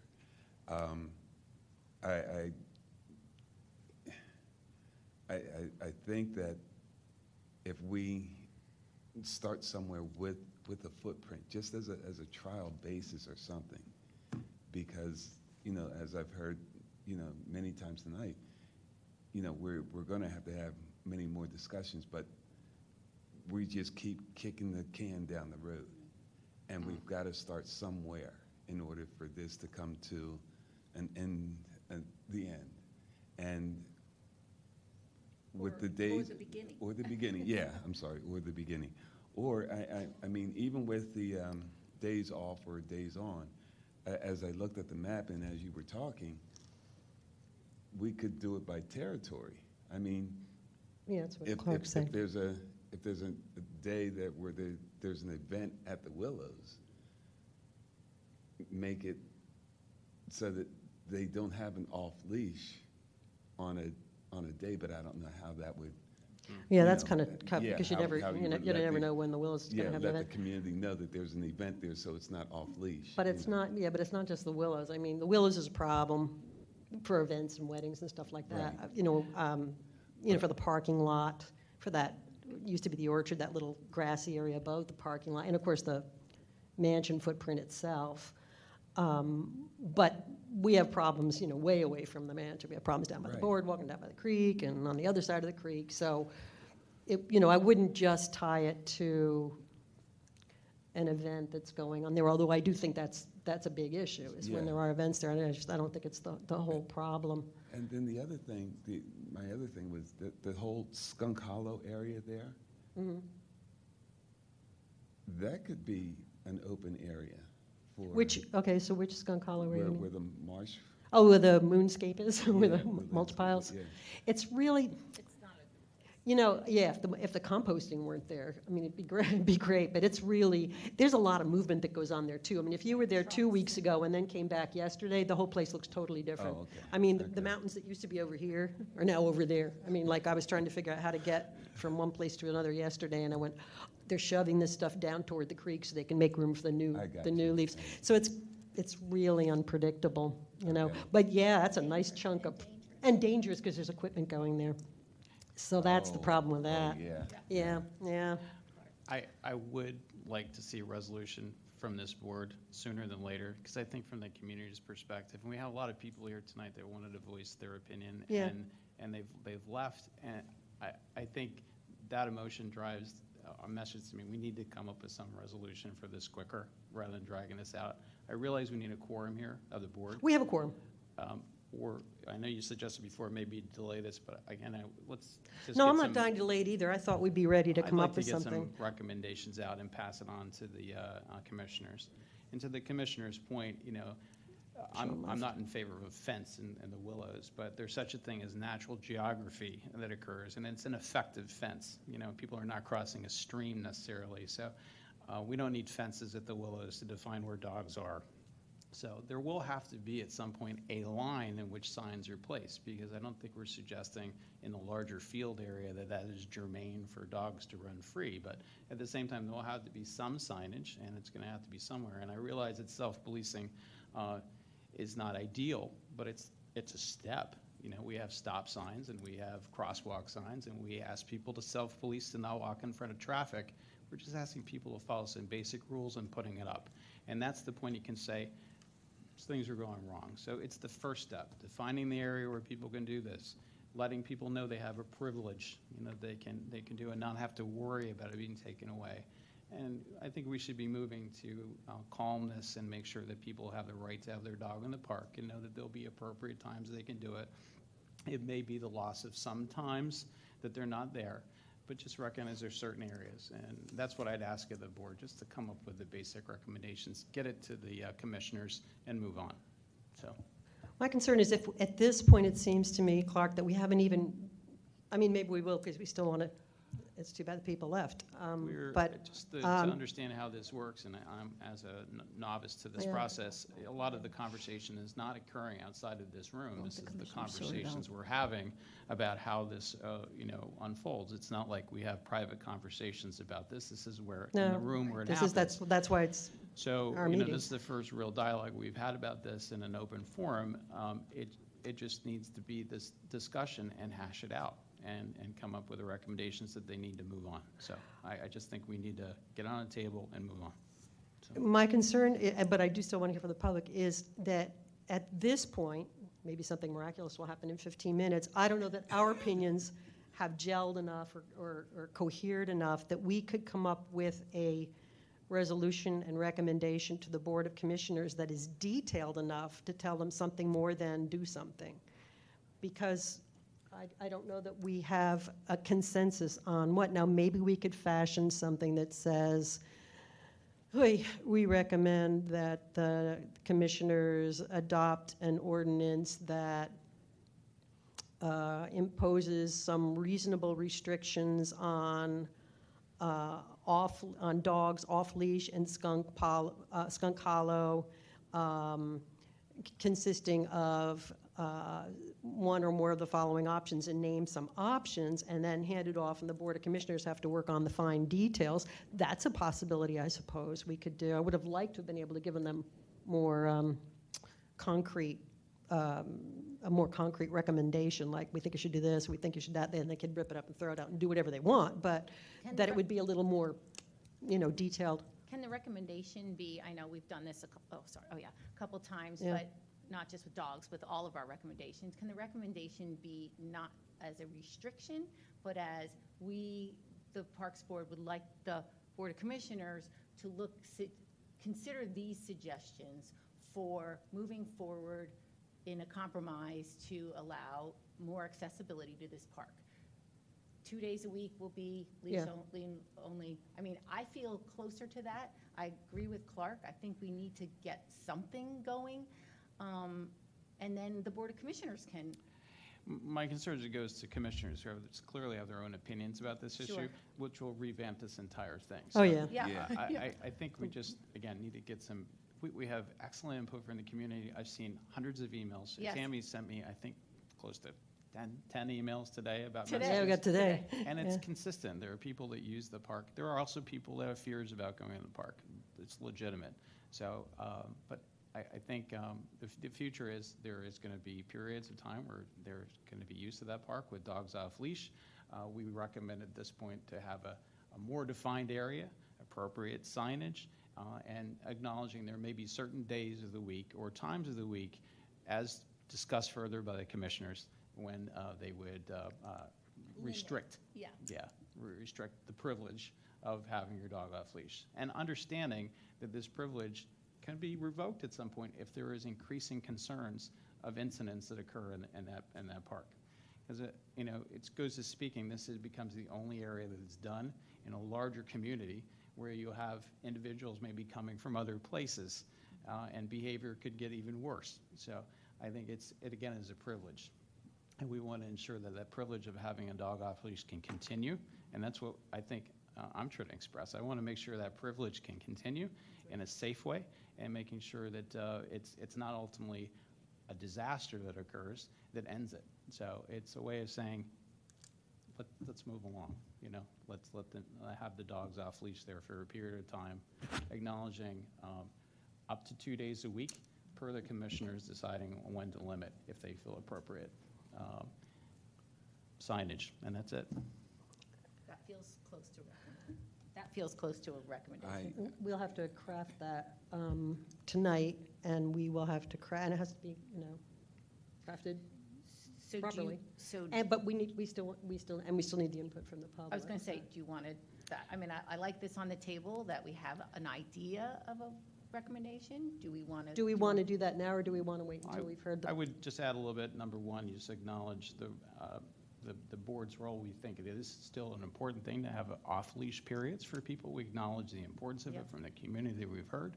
Number two, we also acknowledge there needs to be some limitations, which is defining an area, defining some basic rules, and number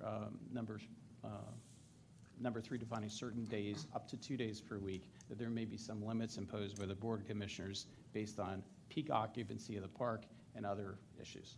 And that's for them to define. Okay, guys. There's always the option that the board kicks it back. They could Oh, kick they'll it back kick- and they say what day of the week, but at this point, Yeah, it's just sort of saying up to 2 days a week for further discussion, if you feel appropriate during high-use periods. And again, it can be up for further public comment, but the commissioners can decide at least that next level. So, That sounds, can you say that again? Here I am with my little drafting pen.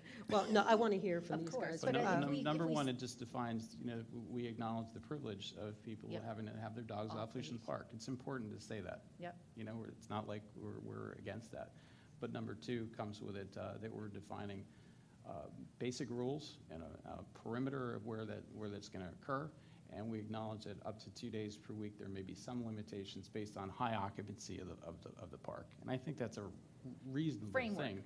I agree. When you have high volume capacity to not have as much of that activity, because that's where problems are going to occur. I appreciate that. That's my I draft. appreciate Okay, well, hold that thought. I'm scribbling away, but I really want to get to public comment Yeah. before the second inning. Howard, you have your light on. Did you want to comment? You don't have to. I just saw your No, light no, on. I want to say it, but in my mind, it's not there yet. Oh, okay. Yeah. We're going to have to do some back and forth drafting, so that's going to take us a while, guys. Okay, anything more And from, I'd also support the creation of other dog parks in the area to allow other opportunities zoned off areas, because I think that's an important point. Because there's a whole other community out there that needs that resource of dog owners. You know, friends at Radnor Park, Willows, near the parking lot, seems to be a really great spot in a way too. It's an area where you may come and you're getting out of your car and you want to have that zone there. It seems like a nice zone to be able to be with other people too. So. And it's not fenced in, so. Yeah, and that's a good public common area. Is that something people want or not? So would it be a benefit to people? But I think we need something like that in the community. So Something more than Hartford. something more than Hartford, because it's a you know, not everyone hops in their Recommend. car and wants to drive over there. It's a regional thing. People walk. You know, you have people in communities that can easily Additional walk to dog the parking, yeah. Friends of Radnor Trails Park. It connects to the spine of the community. And the Willows parking lot it's where people gather, you know, and it also zones that off from the other. It acknowledges the fact that that's for areas for dogs. So And it's central in the township. That's another nice thing about the Skunk Hollow is it's pretty. it's central. It just offers another amenity, Yeah. frankly, too, because it's not an area where people now gather. I think- That entire field back there sits. It's not like people walk in that area. You know, the only problem would be it's close to residences on that side. I think that would be the only thing that people would have issue with. So, On the Sawmill side or on the actual? I park- saw a red spot there located behind the parking lot at the Willows. come on over, Tammy. I didn't know if that was your demarcation zone for, see that area? This right here? Yeah, those red spots, what were you thinking there? So this is where a lot of people park and access Right. the trails. So this is the exit parking spaces. Would you have any zones there, you point with your mouse, where you think there would be a fenced-off area there for individuals that may kinda want to have wet. a larger zone there? Again, it gets to the Right commissioner there? who likes fences. Do you mean to put in a Yeah. fenced-in dog area? Yeah. So one thought would be there, and, well, my cursor again. keeps going away. And there might be some people whose dogs can't really go on the trails without being on leash, so Yeah. that would give them the opportunity to go within a fenced-in area off leash. We're And talking then about I'm sorry. the Tam, other- We're pardon? talking about the lower parking lot? Well, here's the parking lot to the mansion. Here's the mansion. Uh-huh. Here's the lot. Uh-huh. There's this back grass area Right. that abuts the border and abuts this development back here. Be right where that You mouse could is. fence an area back here. You could fence an area. You could fence an area on the hillside as soon as you cross over into. So when you go across Sawmill, there's a whole grassy area I like here. that grassy That's a area. hillside. That's where I think at one point we had bikers to that get wanted to do the a biking comment. path up there. a comment from those that are the users to find out where they would really like an amenity like that. Right. In our next conversation, actually, on the agenda is talking about Friends of Radnor Trails Park, just as a note, too. But aren't there like little multiple spots in the township with parks with open, smaller spaces where their dogs can run free? There are at Radnor Nature. So a lot of folks forget about Radnor Nature Park. It's right next to Radnor Elementary. We do own that land.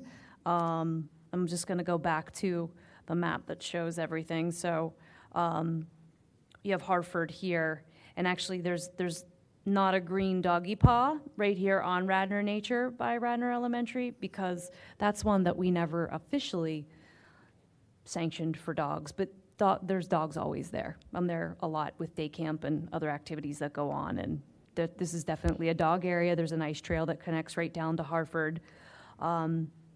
If we jump over to North Wayne, I don't think there's really an area there, but could be evaluated, although there's a lot of sports play that goes on there. I don't think we need to come up with a resolution Okay, necessarily. of I just was locations tonight, but it goes to, again, the expression that type of Mm-hmm. offering should be passed on to commissioners. We think that some of those parks would be appropriate to have that, and Well, couldn't we just say that, those additional parks are where you could also, not necessarily on those designated days where we have it at the Willows, let the residents know that those places do exist where you could take them off leash. we're trying to make, even better options by Yeah, doing this. exactly, Is that yeah. what I'm trying to say is just, let's take this from not taking away privileges to giving people better access Yeah. for their animals. Yeah, and I don't I'm think, I'm trying to inform 'em. advocate, I'm trying to advocate for the community and saying, hey, let's have places that you can have more Yeah. pets and have, more options there for them, so. But I think that should be included in resolution to the commissioners, so they know. Right, yeah, I don't think we need to list So the- specific options. I think, I mean, Yeah. they can find that out Yeah. from Yeah, Tammy and but whomever, but that- I do think that if we say consider additional dog, the establishment, I guess I'm looking number for the one, verb, yeah. of additional dog Number parks. one, it's critical to acknowledge we're, saying that it's important to have off-leash times in that park. Yes, It's just let everyone know. yeah. We all agree with that. But number two, just find out some parameters, some signage. Number three, work on, other off-leash areas that people can have, particularly for smaller animals. And then give it to the commissioners to decide if there's dates or times they want to impose those limits, as well as what parks in the community, based on people's input, where they want it. Do you want one in your park or somebody else's park? Let's hear from the community who wants to speak. I'm sorry, Howard, go ahead. I'm No, listening I and I'm would just say, scribbling.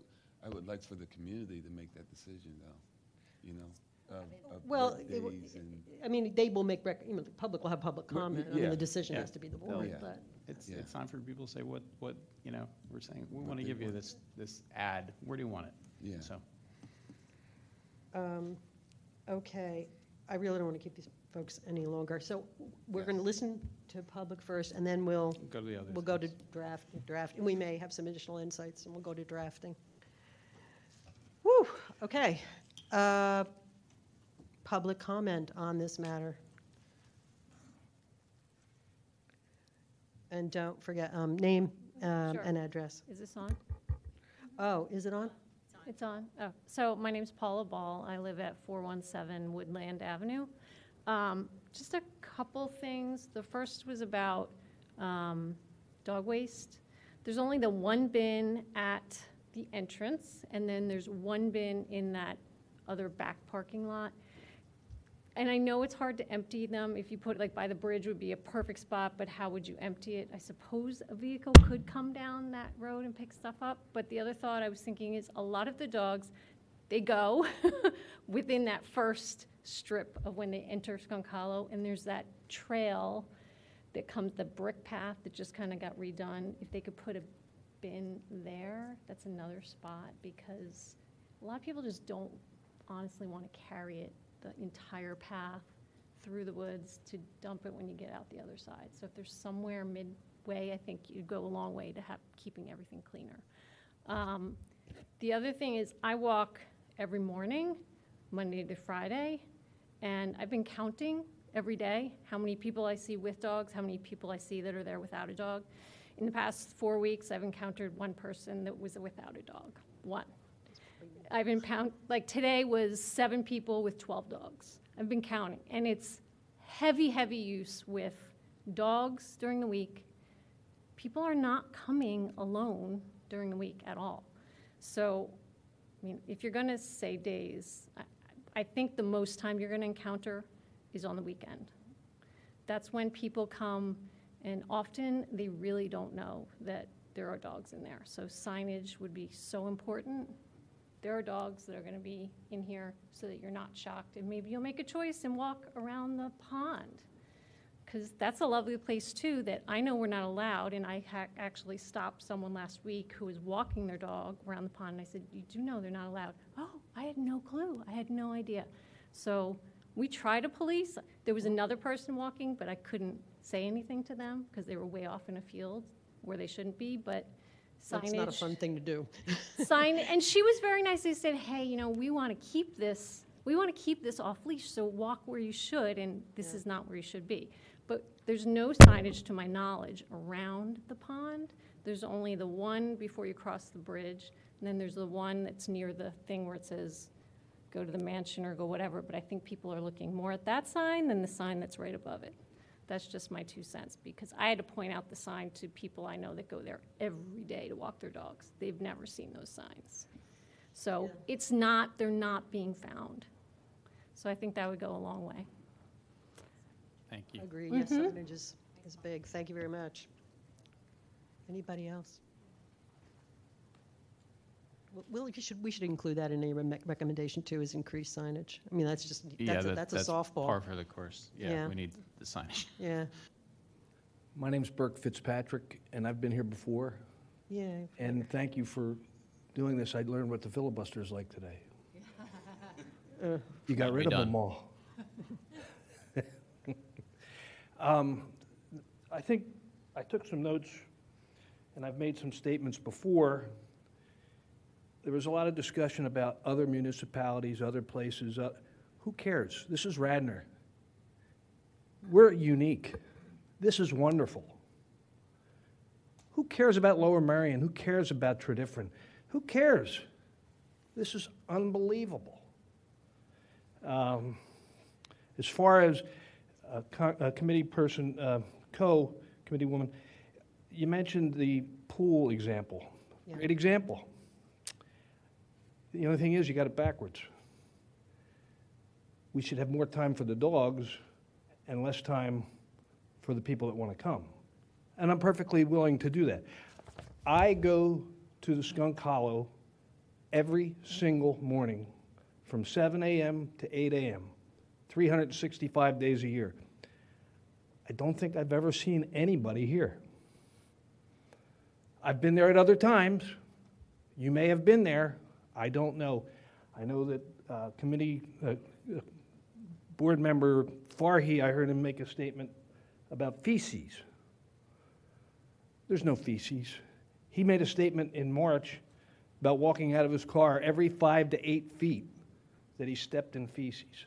That's false.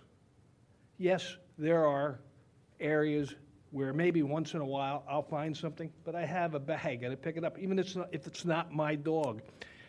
I urge you to listen to Committee Person Pratt. He's very good. He can bring the community together. He can help you to stop wasting time. He's got it right. Committee Person Childs, come out, come meet our dogs. Come walk with me. You have to learn. I mean, you have to be there. You can't have the fear. You can be afraid of dogs, that's fine, but come out and walk with me. Walk with us.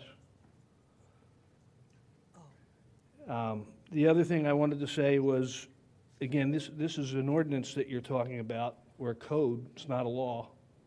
There really is no such thing as a quote-unquote leash law. It's dogs under control and running at large, and we always have to look at what was the intent of the legislature in making that law. And that was to protect the dogs from running out at large without the owner, off a leash, getting hit by a car.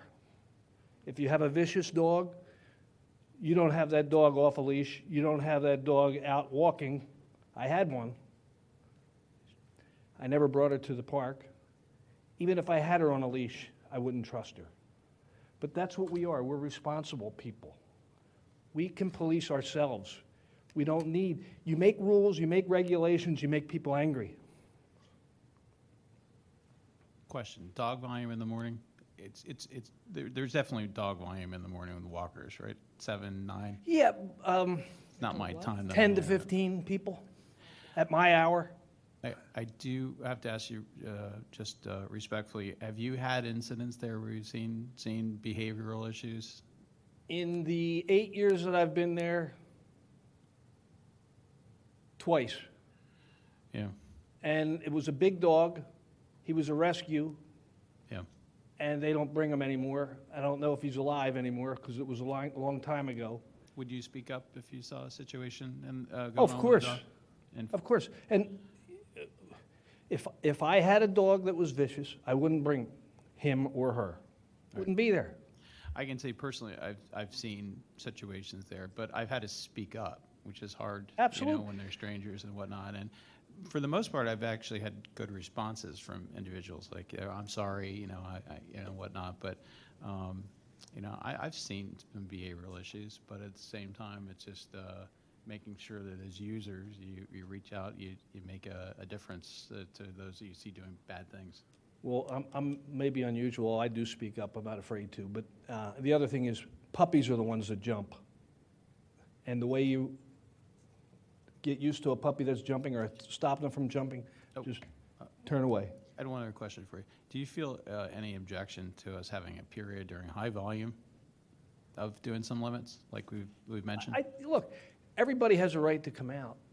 All right. And if they have a fear of dogs, I welcome them to come with me and some of us to learn how to cope with the dog. But that being said, yeah, sure. It was looking for a reasonable approach. But to do say this, you're gonna make it 2 days for the dog lovers and 5 days for the dog people that don't like the dogs, that's, I think the suggestion is the inverse ratio to Yeah. acknowledge that there's larger periods, but there are definitely high volume periods where we have a lot of people there, and it's just really when we put so many people in the mix, that's where it's the hardest, and that's where I'm more flexible with that. well, I got there before the event on Saturday, No, and I got locked in.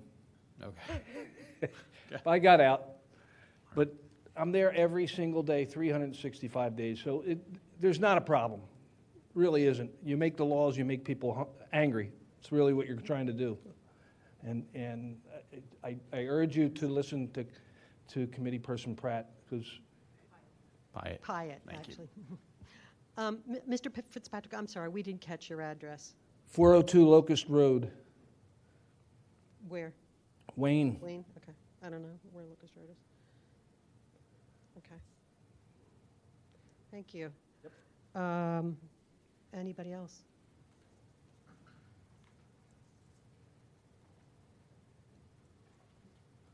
Good evening. Will Stokes, 611 Hollow Road, Wayne.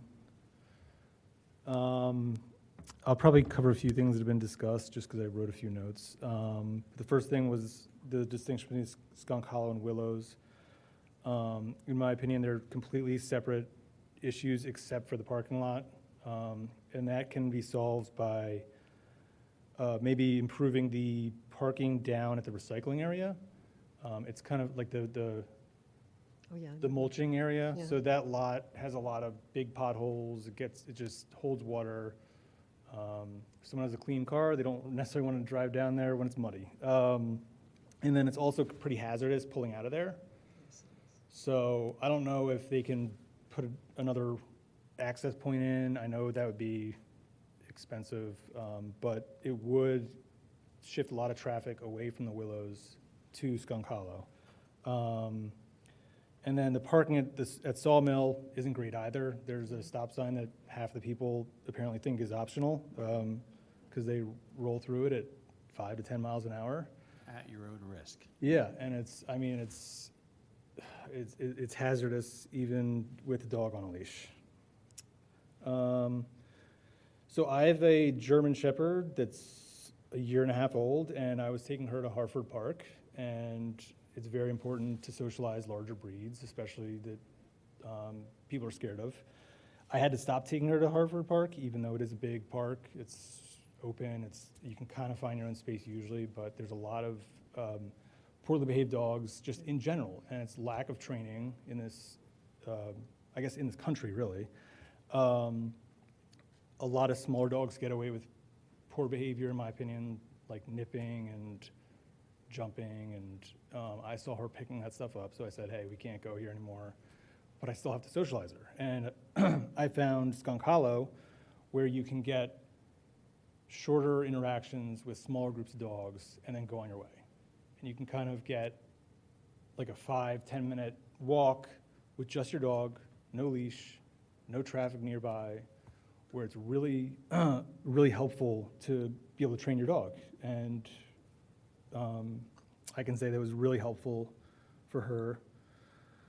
And yeah, the dog parks are extremely overwhelming for puppies. And then if you fence them in, I think it makes it worse because you're allowing people with completely untrained dogs that would run away in an unfenced park, and you're fencing them in into a limited area. You're condensing the problem. I know we touched on other townships, other cities. So if you look at a lot of European cities, there's dogs off leash in a lot of parks, like a lot of the cities in the UK, I think.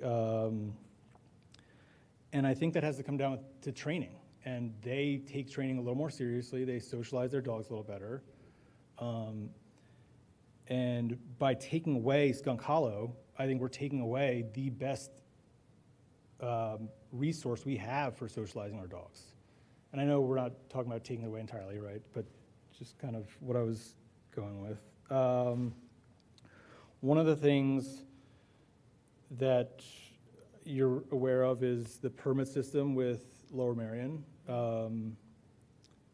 I know they don't really take it that seriously, but a permit system would restrict access to poorly behaved dogs and make it more clear cut for the police officers to enforce leash violations. So maybe you have a trainer, like someone who trains dogs for a living, do an initial assessment that obviously the people applying for a permit pay for. They say, hey, this dog seems friendly, reasonable. It doesn't have to be the best trained dog in the world, right? As long as it's not malicious. You get a little excess revenue to take care of, to make improvements to the park. You encourage and you reward more responsible dog ownership and training. You can track the vaccines, so you can kind of not eliminate, obviously, but you can make sure that if there is poop left behind, that it's, I don't know, doesn't have certain diseases or something like that. Make sure that the dogs don't have rabies. And like I said, it makes it easier for the police to come in and say, hey, like, you don't have a permit, here's a citation. Those people either go get a permit, start training their dogs so they can get a permit. Another option is the e-collars or the shock collars. So I've used one. I know it's frowned upon by a lot of people, saying it's cruel.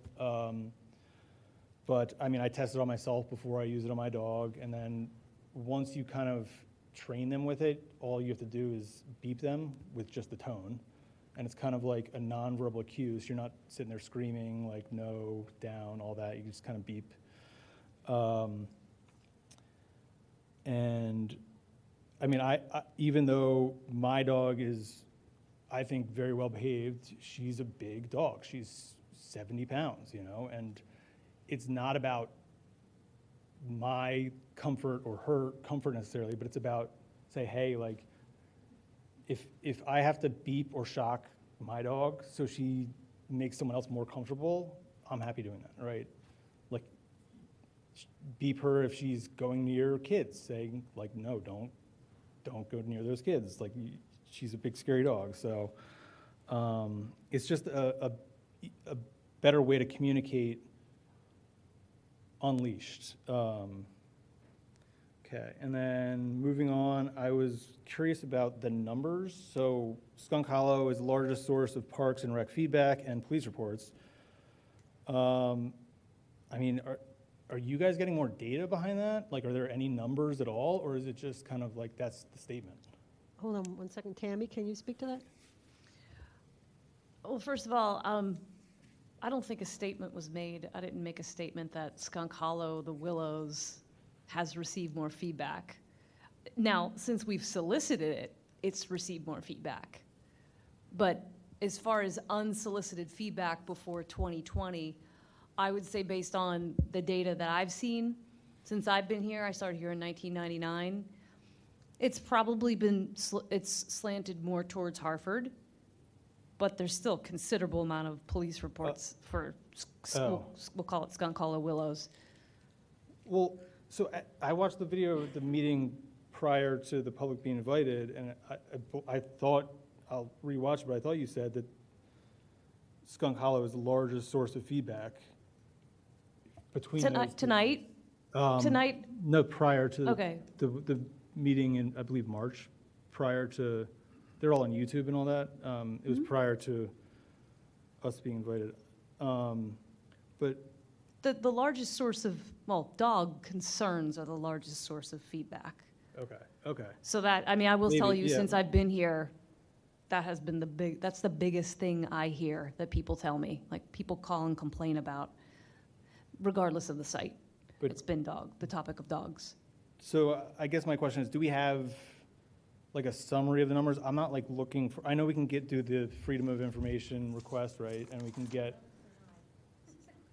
And we can, you were denied for a specific reason. It had to do with the request and how it was framed. but I understand that the reports like have a lot of information in them, and like we don't need like people's addresses and all that stuff, right? But just like I was curious how we would get a summary of, okay, like someone just doesn't like dogs, right? That's one level. Someone gets barked at. That's a little more serious. Someone calls in and says, hey, I got knocked over. That is a concern, obviously. But I was just trying to figure out how we go about getting a report with, like, getting a summary of the numbers with that. I'm sorry, I'm going to jump in. The way it works, and counsel, please correct me if I'm wrong. Our counsel is actually an expert on this, so I should really just let him talk, is the Freedom of Information Act, Sunshine Laws, or whatever, don't require, I dealt with this for 40 years, don't require an agency or a municipality or whatever to compile, edit, slice and dice existing information. What it does require the municipality, the agency, whatever to do is to provide records, existing documents, things that are already typed up, to persons who request them unless they fall some exemption like trade secrets or national security or something like that. So the way a person should phrase their information request is, please provide me with all records defined as broadly as it is under state law, which relate to X. But if you ask for a summary of an Excel spreadsheet, a report, please generate a report, that is not a request that the agency or the municipality would have to respond to. It's an improper request. Yeah. And they're going to send you back to square one and say, do it this way. So just for future knowledge, please correct me if I just said anything wrong. Yeah. Okay. And also, Will, I want to hear your comments, but if you could condense them because we're yes, no, yeah. I'm sorry. But I guess I was also concerned that we're kind of moving forward with this, like voting on this with just kind of blanket statements like that. Like people have been knocked over, people have been bitten, right? No, none of you guys, with all due respect, have numbers to back that up. Like have we had a dog bite in the last year? I don't know. Tammy, we have that information, don't we? Like, oh, I'm sorry. Counsel, did you want to make a statement? Oh, I'm sorry. We have. I mean, I have phone calls, I have police reports. They're not documented in a report. They're like Especially when the loose. right to know was filed, there was no report. No, but yes, there are. but I know, with all due respect, it's not about like me knowing specifically, but it's about you guys knowing, like the numbers, right? To be able to say, hey, this is an issue, or hey. Even one Is too many. is one too many. So I think as a board, our discussion has, I mean, I don't want to interact, Yeah, but that's right. as a board, our discussion has been, we are really in favor of off-leash times, but we want to be considerate of any situation. So one bite is one too many, in my opinion. Yeah, so we weren't concerned with how, that level of granularity, but, we've relied on Tammy and staff to provide us with, the information. Yes, that's it. We've seen emails, and we've experienced it ourselves. I mean, I've been charged, I've been attacked, I've been jumped on, I've been knocked over, so. I would agree. Even from my own experience, I know If it there's a happens. degree of reporting which you're concerned about, the conversation would be very different tonight. If we're reporting dog incident after dog incident, I think the messaging would be, no one would be in support of free leash if there are many incidents. So I think the appropriate thing is there's going to be reporting of events. If there are more events, it's going to change my opinion. Yeah, no. And I think yours too. If you went there and And I think that's his comment, is Yeah. he's saying, he doesn't know what that number is. Yeah. So that's why he's asking us. And you can speak to the absolute numbers, but I think it's the future numbers that define the ability to really have the privilege to, what we're trying to promote tonight, so. Yeah, and I mean, like, I believe you asked someone here, if they've seen issues, and I have seen aggressive dogs, and I try and say stuff. That's where I think kind of like a permitting system with a third-party assessment of the dog before you even like allow it to come in would be nice. You get people walking more, like 3 or more dogs per, like a couple walking 5 dogs, they can't really control that. And It's a great suggestion, and I think maybe as we evolve, that's where it could go. But it's the steps there, you know. I do have a question for you, and I want to ask the gentleman before respectfully. Do you see points where we have high capacity there, like on a Saturday that things are busy, where you could make an argument? yeah, I mean, I avoided a lot of Saturdays because it was too busy.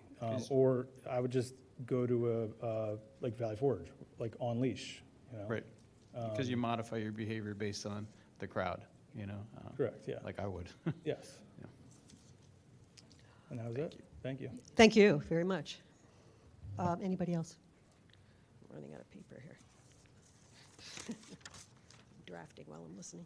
Good evening. Carlos Moscol, 709 South Winds Drive in Bryn Mawr. First, I'd like to thank you for the transparency of the board. It's phenomenal that you've had the amount of meetings that you've had. This is my first. I just found out coming late to the game, but appreciate very much the fact that you're holding them above board. And the same with Tammy. Your report was very, very informative. It's very helpful to have that data and that information. What I would say is I think, you know, you commented, I think it was you, that there was a kind of an emotional topic, right? And to the point of the gentleman that came before me, I think, you know, one way to take emotion out of the equation is data, right? So whether from a Freedom of Information Act or not, you have or do not have to submit data. I do think it would be helpful. I think it would be helpful to know what are the numbers, and you establish a baseline in the future. If the number goes up, you have something that you can reference, and you can do it transparently with the community as well.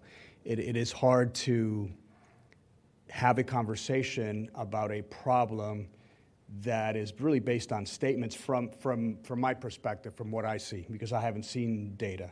I hear you say that there's a lot of reports coming in or complaints coming in, but we really haven't seen them. We're not working off the same set of numbers. So that would be helpful, I think. I also think in terms of any research that has been done, if you can share that would be great. If we can all be working from the same information, I think that'll be very helpful. I heard, you know, today that, for example, no other township does this, and I just Googled, and Lower Merion has a park that's off leash, West Mill Creek, and they have full hours, sunrise to sunset. That's true. West Mill, that little wedge there. That's true. And I'm thinking of the not Short Hills. What's the one Yeah. I'm thinking of? The big one. Yeah, but my point's not to yeah. call you out. It's just basically there's more trust if we're all working from the same set of information, and we all have access to the same set of research. That's right. Yeah. So that we're not wondering, well, wait a second, that's not what I believe because I just saw something different here, right? That's really my point. I also want to echo what another gentleman said.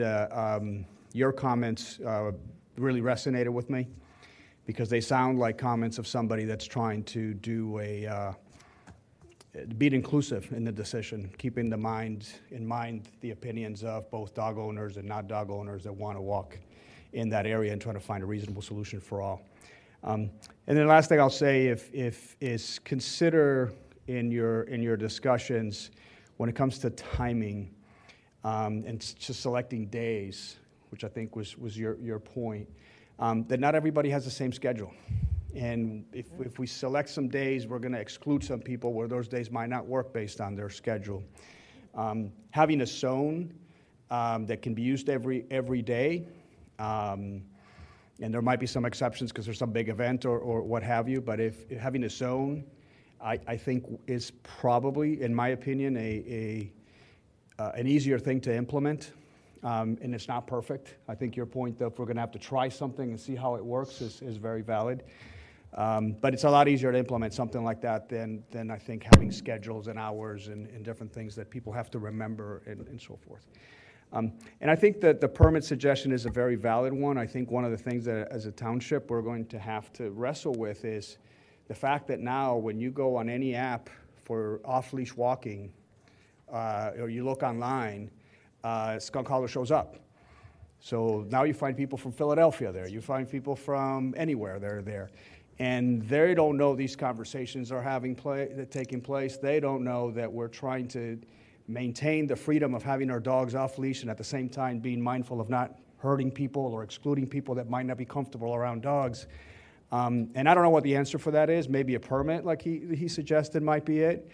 But it is something we're going to have to be thinking about as well, because I think the number of people, when I talk to people now in the park, where did you come from? Where did you hear? You hear more now folks that are not from the township and don't have the benefit of having attended a meeting like this, for example. Yeah, thanks for bringing up we didn't really talk about permitting too much, but both Tredyffrin and Lower Merion, which are the two townships that have some parks during some hours on certain days, some of them are more complicated than others, do require permits to have your dog off leash even in those parks during those days and during those hours. So there's all sorts of ways you can slice and dice these requirements, and permit is one. It's probably just a good idea, and it makes people take things more seriously, like, oh, I'll get a permit to do that. You live in Radnor, it's important enough to you to do it, you'll do it. But it may also cut down on the traffic we get from other townships, which burdens our parks at the expense of our community and our taxpayers. So it's something we should include among the recommendations. They're very thoughtful points. My own experience with the Wissahickon mountain biking was a phenomenon that occurred in the 90s. And people started ripping through those trails with mountain bikes. And it became, within 2 years, the trails were just packed with mountain bikers, having to exist with hikers and horseback riders. But ultimately, it became a permit system. And this is where this could be evolving. Yeah. And I think that the park will probably, if it's defined as a dog-friendly park, we'll go there. But with it will come more, unfortunately, legislation over time to make sure it's a safe park for those users. But it also means we have a larger park there that we're not going to define as an entire, off dog leash park, including the Willows. So you have to define it. We have to define that space now for the future. And when you do that, then the other thing I would ask that you consider is that one of the things I love about Skunk Hollow is it's a large space. Is that somehow we maintain a large space to walk a dog off leash. It doesn't mean it has to be the entire park anymore. You create the boundaries however you think is appropriate. But that's a nice thing to have. Do you find the point of high use periods as being a time that obviously we're not in the data mode to say when those high use periods are, but at Valley Forge Park, if you've ever been through there, you see these boxes that track your movement. You know how many people are walking through those trails every day. I assume it's something in the future we'll have in that park to know how busy it is at certain times of day in each trail. And that's data. But do you foresee any limitations with having certain days, for example, that are high use where we may try to minimize the interaction? I mean, it depends on how many days, and I see Saturdays, for instance. Saturdays are days where there's a lot of people, but I think also Saturday and Sunday are the days where a lot of folks from out of the township come in. Right, so you have a much larger volume because it's not just Radnor residents, but other residents that make a day out of it. They're in the Willows, picnicking or whatever, and then they go for a hike afterwards, and they don't realize it's an off-dog. Could address some of our concerns about other, our dog park app, which leads us here, so it becomes a phenomenon like Devil's Pool and Wissahickon. It became an internet sensation, and now it's a hard area, to maintain and keep its beauty. So. Last comment I would say is just a suggestion for the next time you have one of these meetings. You might have a follow-up, I'm not sure, but if you do, it seems like a lot of people left disenfranchised today, and you were correct procedurally. This is the way the meeting works, but I think if you also want to get those people's opinion heard and not disenfranchised, which is how I feel they left, it would be great to start with the public commentary, let folks speak, and then resume the meeting after that. You might want to consider that as well. Now, they might have spoken in other meetings. I don't know. Like I said, this is the first one, but I was a little shocked by the amount of people that got up and the manner in which they got up and left the meeting. That was disappointing. I mean, that is the way, I mean, one of the things that we have not had much was for us, through any of these meetings, we've had a lot of public comment, a lot of public input. We have not had the opportunity as a board to sit down and have a meeting, to discuss it as board members, and we needed to do that if we were going to take any action. So this, and we've also been hearing from some members of the public, we don't know where you stand, you're not telling us anything, you're not saying, what, so like, can't have it both ways. We wanted to have a discussion among the board members so we could all hear what each other thought. We don't, Clark is right, we don't have little secret meetings, you know. It's important to give transparency how the process works. It's not like we Yeah. gather outside of this room. This is our forum to be able to have discussions together. So we wanted the public not And- only to have input, but also to hear us deliberate. And that, again, because we haven't done that, although we've done the other, we wanted to do that, make sure it got done. It's unfortunate that people left. I remember, you know, I've been at Township I and think for Park and Rec those- Board meetings that have gone on until midnight, and people stuck, yeah, those were fun days. I think for those who left, I think we have to leave them with the fact we have their interests at heart still. But their comments are still, we still receive Yeah, we have- emails. we have so many This is comments. on it. And for our commissioners who are going to take some of the next steps to refine it, which we'll push to them, they can continue this. So Yeah. we're volunteers on this board. We're just trying to do right, you know? Yeah. We're trying But to do the right thing, so. Hey, thank you for your time. Yeah, thank you Appreciate for it. your comments. Others? I can do this in 2 minutes. Yay. Jay It's Francis, 0-0. 211 Spruce Tree Road. I'm sorry? 211 Spruce Tree Road. So this is a complicated issue, and thank you for taking the time to consider it. Data is important. I agree with the comments that were made before. You know, not having information makes people worried about what they're missing. If you're going to monitor an environment, you need to be able to provide a framework to be able to say why you're going to make changes. If you can't do that, then you have even more disenfranchised people. There certainly is concerns about dealing with the silent majority. There are a lot of people that don't have dogs that would support people that want to use the facility, and there probably are people that don't like dogs that also want to make sure that people can use it, and trying to ferret through those issues is complicated at best. But solving for the people that are least involved, to me, doesn't seem as though the right approach. So dog owners are responsible people in part because of the fact that they know they have responsibility for owning a dog, and that's part of the thing that you undertake. And I think you can leverage the fact that we all feel responsible to arrive at a conclusion that results in everybody being satisfied with the utilization of the space.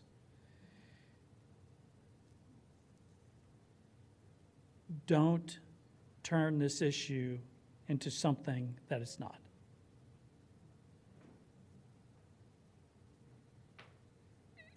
I think the dog owners know that there's need to provide for safety. So use responsibility, safety, set a defined set of rules, defined open things that you have concerns about relative to safety so that the dog owners have an understanding of what those are, and then let the community help you to get to the highest outcome. And thanks for listening to me. Thank you. For the record, I don't hate dogs. You said, oh, you Okay? said you didn't. I said I don't care to have one. We can check the record out. So my name is Lori Ellis. I live at 4 Woodsworth Court in Wayne. This is also my first time doing this, just like the gentleman over here. I do appreciate everything and the time and effort that goes into what you guys have done, and I get it. It's political, it's opinionated, and I respect and appreciate that. I think we all realize we're all responsible dog owners. Just like if you own a pet, you have to accept that responsibility. If you become a parent, you have to have that same responsibility. And so if you don't think that your dog is going to be good in a park or a public situation, don't bring them.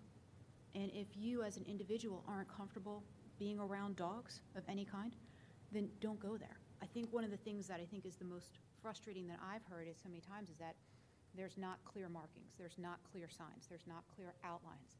And I think before you guys start limiting days, let's just get some clear signs out there. I know that was one thing, just to do 5 days and 2 days, and a lot of things have been thrown around.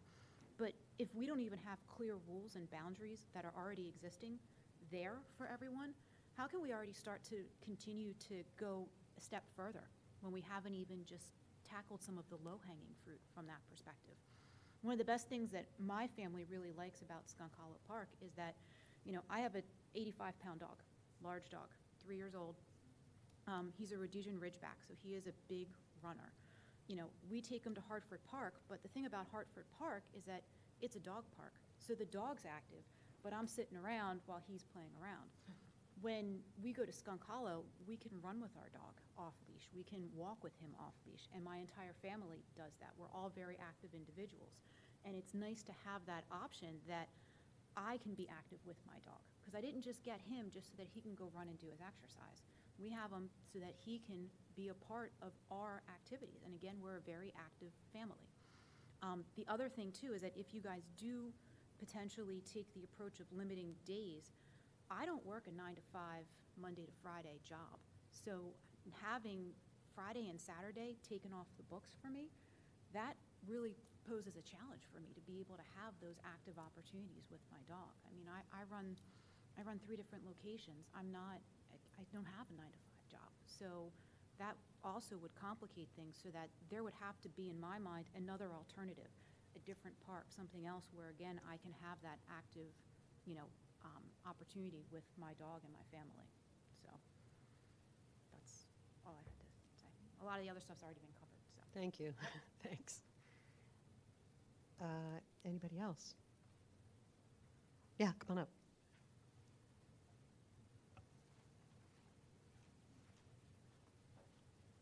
Hi, my name's James Turner. I live at 4649 Silverwood Street in Philadelphia, but my parents live in Berwyn, so I'll come here and watch their dogs a lot and use that park. And I know it was said already, but I do think the idea of like having a bin somewhere else besides like the current locations could be helpful. I don't know how feasible it is, but maybe like a midway point by the brick area, like where that walkway is, I think could be helpful in limiting the dog waste. So I just kind of wanted to mention that because I think it could be helpful. Yeah, thank you though. Appreciate all this. Sure, thank you. Anybody else? I'm sorry? Yeah, no, I see. Hello, my name's Dan Kane. I live 5 Richards Ridge in Newtown Square, so technically not the right whatever, but I'm right down the street. I'm there every day. If you just want to be very brief, if you do go the time limiting way, I think another thing to think about is seasonally, because it's about to get cold. No one's going to be down there except the dog walkers and the very avid hikers, which I think we all know is less than the dog walkers at this point. So if you do go that way, it's going to be winter soon, unless it's snowing and the kids are sledding at the Willows, or there's just not a lot of people down there, is all I'm saying. Thank you. Thank you. Thank you. That was quick. Anyone else?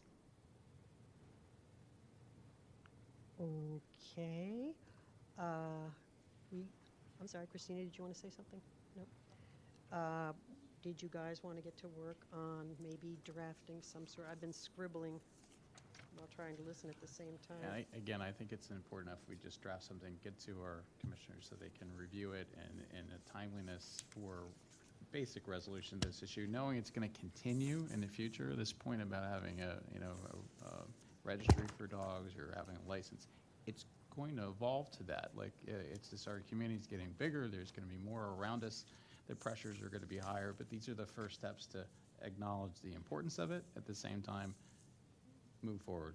So I know, Mary, you probably have your list drafted up there. Yeah, I had just hoped to be able to give them more direction, but maybe we take a more ball's in your court. And again, Board of the Commissioners that- because I know that there are strong opinions. There are commissioners left who was representing us tonight, but there are going to be strong opinions there.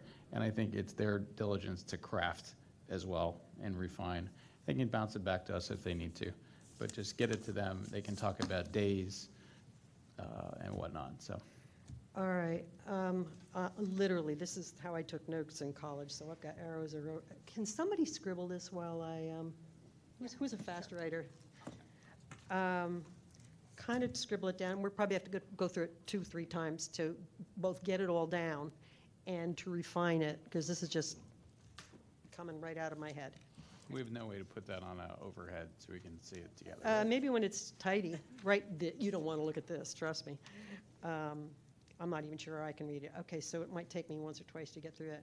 Tamara, there's no screen format that we can type and see it there, right? Just a Word document. These screens are new, but I don't think there's a keyboard that Oh, yeah, I don't attaches. see a keyboard. If Claire's handwriting is really neat, we could, We can put it on the overhead too, Yeah, not that's to what I'm interrupt if thinking. you wanted to, once you get it 'Cause that's a where lot you easier want it, for- 'cause we you can put guys- it on you're not gonna we can see put it. it on the overhead. It's on hard the to do table. this when you're just hearing it. Okay, blah, blah, blah, blah, blah, wherefore, whereas, blah, blah, blah. So listen, I'll read this slowly, and I have to anyway, because it's a mess. The Parks and Recreation Board recommends that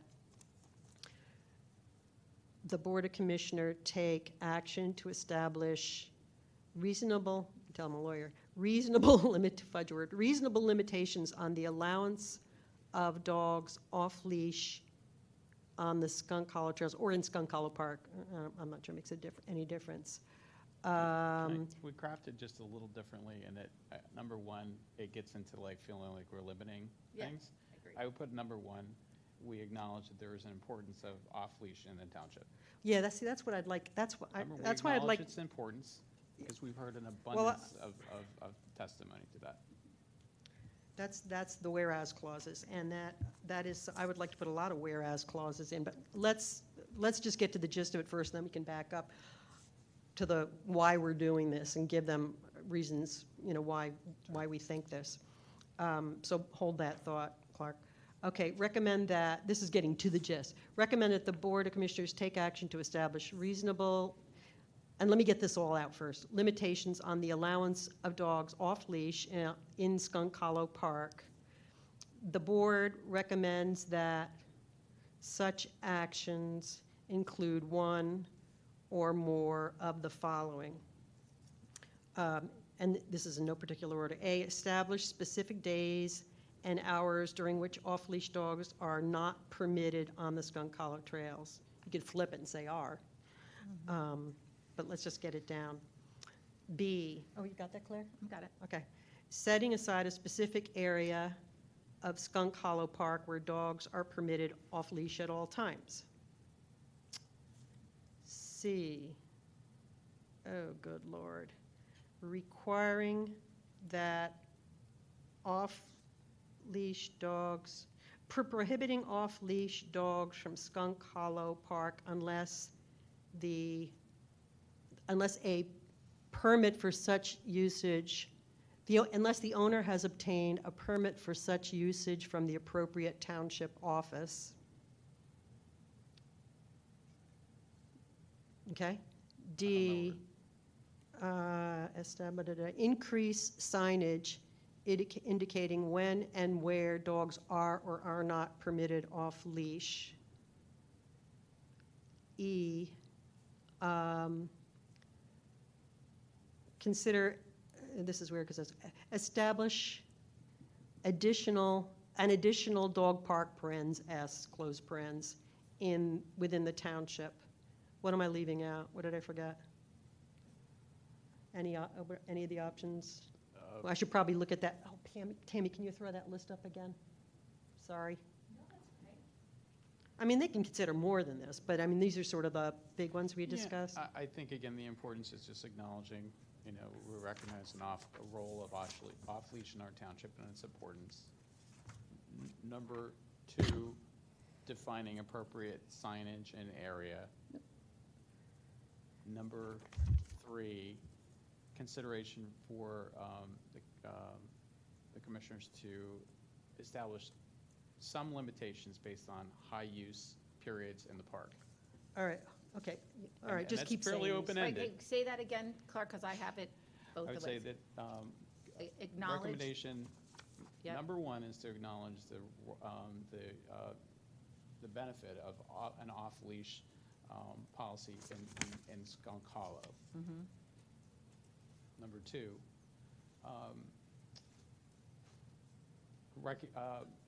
define area and improve signage. Mhm. Number three, recognize certain restrictions in off-leash policy during high-use periods with consideration for Jeez. 1 to 2 days per week. Can you say that one over? There's a, The Yeah. consideration for the commissioners to establish some limitations of those high-use periods of 1 to 2 days per week. Establish some limitations of Some off, limitations of high- off-leash Right. during some periods of high use of the park. 1 to 2 I'm days. sure you're more articulate in me than during expressing it. some periods of high use, 1 to 2 days possible. Yes. Per week.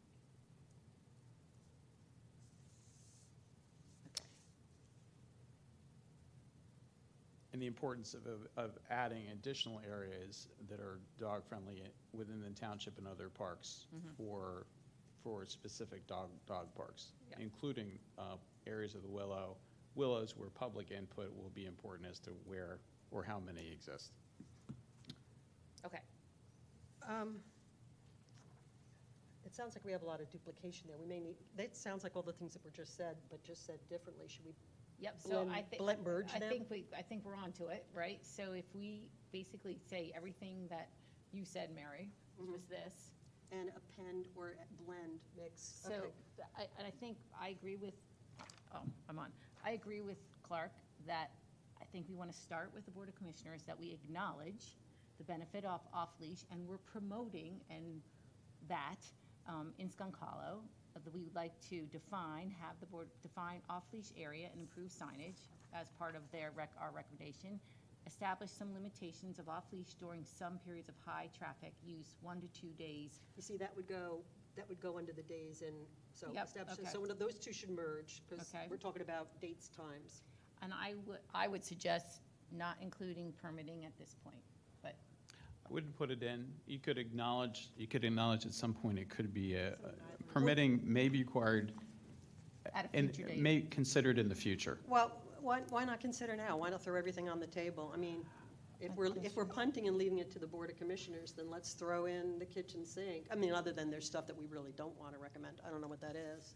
But I thought, the gentleman who spoke earlier, I thought it's a good, I personally think I think it's a decent option. I- Big jump from where. It's just a big jump, and I think it goes to limitation more than what I think we want to push right now. So What's I- confusing to me is that the point here is currently dogs do run off-leash and are permitted to in Skunk Hollow. So why are we, Do- if we are recommending that the board consider limiting that, why are we not giving the board reasons why we recommend that it be limited from what it is now? Our only real whereas clause is, we think dogs should be off-leash. Well, they already are. So shouldn't we be advising the board that the reasons we're suggesting that some limitations may be needed is the usage has increased in recent years, there have been reports of this, that, and the other thing. Yeah, all the data. We want, the park is used by a broad range of people and groups for purposes other than walking dogs, such as bird watchers, hikers, nature lovers, kids, whatever. We do have a dog park, although that's really doesn't satisfy most people's needs. We're looking at our surrounding townships for guidance on what our fellow townships think is appropriate, and the state and the government, or the federal government, and that we have a duty to try and make our parks available to everybody.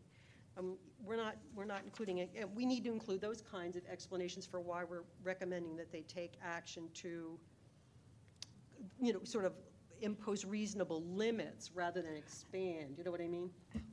Otherwise, they're gonna be confused, like, Definitely noted that you're right. If you are the Board of Commissioners and we're sending this to them, Excuse me. so how we got to this point, Yeah. which may be number one, in providing access to all the least restrictive for all residents, whatever that language is. yeah.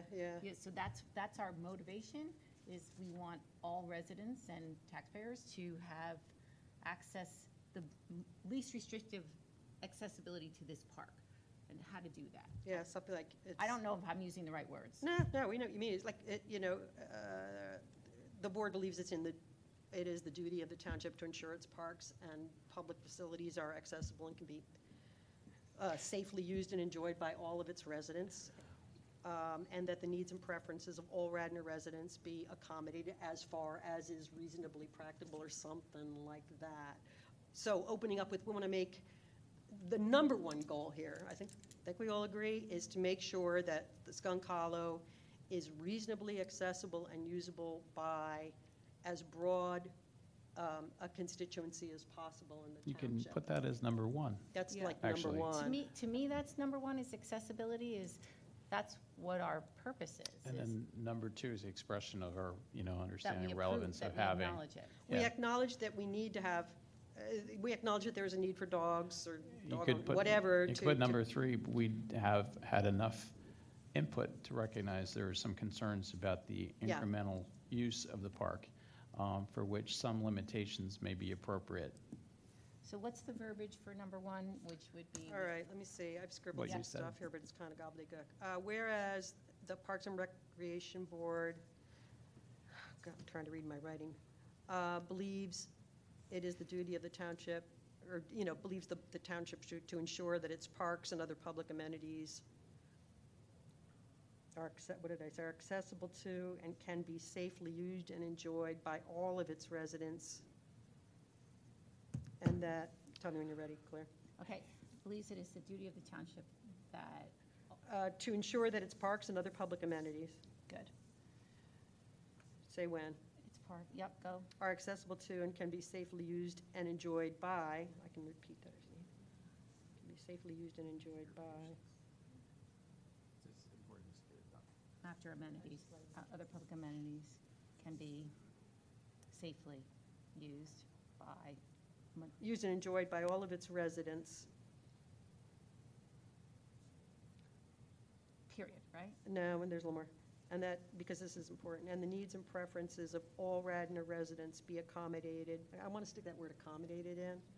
Accommodated as far as is reasonably practicable, and I want practicable too, because I don't want them. Okay, I like that, and the needs, And preferences of all Radnor residents be accommodated as far as is reasonably practicable. be accommodated. So that clause actually shows we want Yeah, people we to be. want accessibility. Accommodated. Then Clark had good language about recognizing, I hope you wrote that, Yep, wrote that down. hold on. Okay, Practical, all right, so then, number two. that would be Clark's. We Clark would recognize. be, Clark, do you have that written down, or can you say it again? Number two is just acknowledge, acknowledging the importance of the benefit. She's got it, okay. yeah. Well, So- Yeah, the board recognizes, I'm okay with putting privilege in, because I recognize, the gentleman mentioned data. Yeah. And again, the tolerance is going to be zero if an event occurs, where it's going to change the dynamic. So it is a privilege, and we want to maintain the privilege. So It the just, Parks if we, Board recognizes, there is a need to have, this is bad English, a need for the opportunity for dogs to be off-leash, permitted to, well, permit has, dogs to be able to, can we shorten it, just the benefit of off-leash dogs? The Parks Board acknowledges the benefit of off-leash experiences. That sounds like Martians. That we that- acknowledge the current privilege of off-leash dog. Recognize the current Oh, that's good, okay. privilege of being able to have dogs off leash in Skunk Hill, or Skunk Hollow Park. Okay. I do have a question for Tammy. Do we have the capability of the data is very important. The gentleman had a very good point. You know, like we're looking at zero tolerance for obviously injuries or events related, but at the same time, the usage argument, like when we have peak hours, Tell me when you're ready. to me that does matter. And I know, are there systems that are fairly simple to judge trail use in terms of even trail restoration work? Okay, so then you want to make this privilege use? I mean, I'm aware of infrared systems and things like that that can be Just installed. to count for the On day. trails, they have things that go on the trail that you can ride over that indicate, obviously this isn't the case here, but there would have to be an infrared type of system, It just counts people. other than if someone in the community wanted to volunteer to sit there and count people. Yeah, data at this point events is incidents and events. You know, that's what we have historically. But when you're making arguments about usage, like you had a very busy weekend there. There were certainly crazy weekends there that are busy. You know, that's an important part of future arguments, particularly if the increased volume increases exponentially. You can at least measure it. You know, Saturdays, boy, there's so much traffic on that trail. Well, there's a lot of increases in motion right now. Since the WPP has gotten up and running and have gotten their certificate of occupancy, obviously their success has been greater. Yes. So for instance, you know, Friday night, they have their fundraiser event that's gonna have 150 plus people. We also have a Girl Scout event that's gonna have 150 plus people. I mean, we can document that type of information based on events. So, you know, we can tell you how many events, how many programs, how many camps, whatever has happened, how many picnics. Sure. And we have data behind that. I just, there's definitely trail counting systems like you can do for point prevalence of usage for a week to know how much traffic was going through. You know, and that defines which trail you're going to concentrate on, certain days of the week, certain times of the day. And that could be the data that future people may use to help define limits, you know? Like, boy, from 11 to 1 o'clock on Saturdays, that's the highest amount of traffic time. But I would suggest that it's not just the trail usage. No, It's the park usage, because your parking is a shared field for both of those activities, or multiple. So at Certainly. any given time, you've got an event going on in the park, an activity, like we've had orienteering that's happened that's been not only on the trails, but in the park. What is the peak day of the week on average?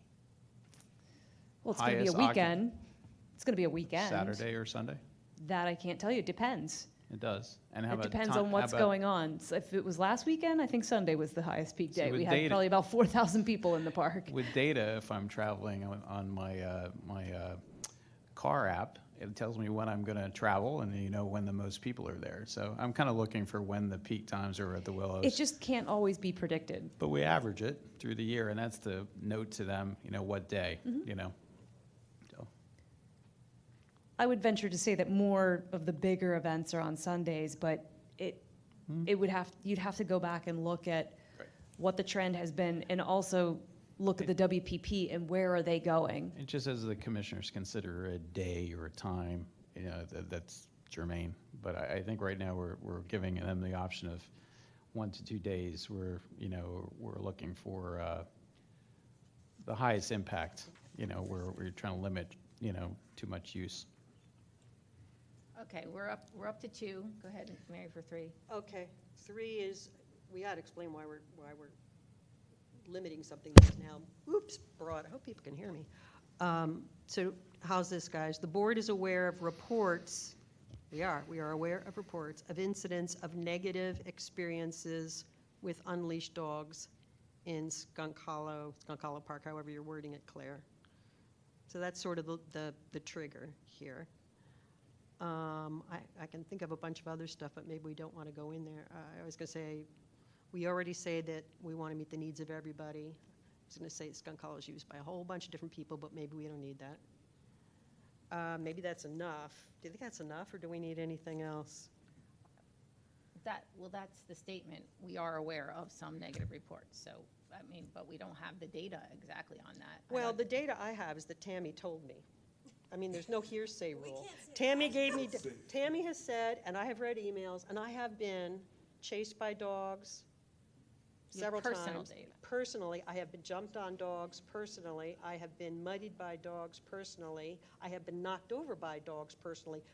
Heck, that's enough data for me. I really thought, this is it, Mayor. You are now going to get bitten by a German Shepherd. Look at the sky, don't move, don't act jittery.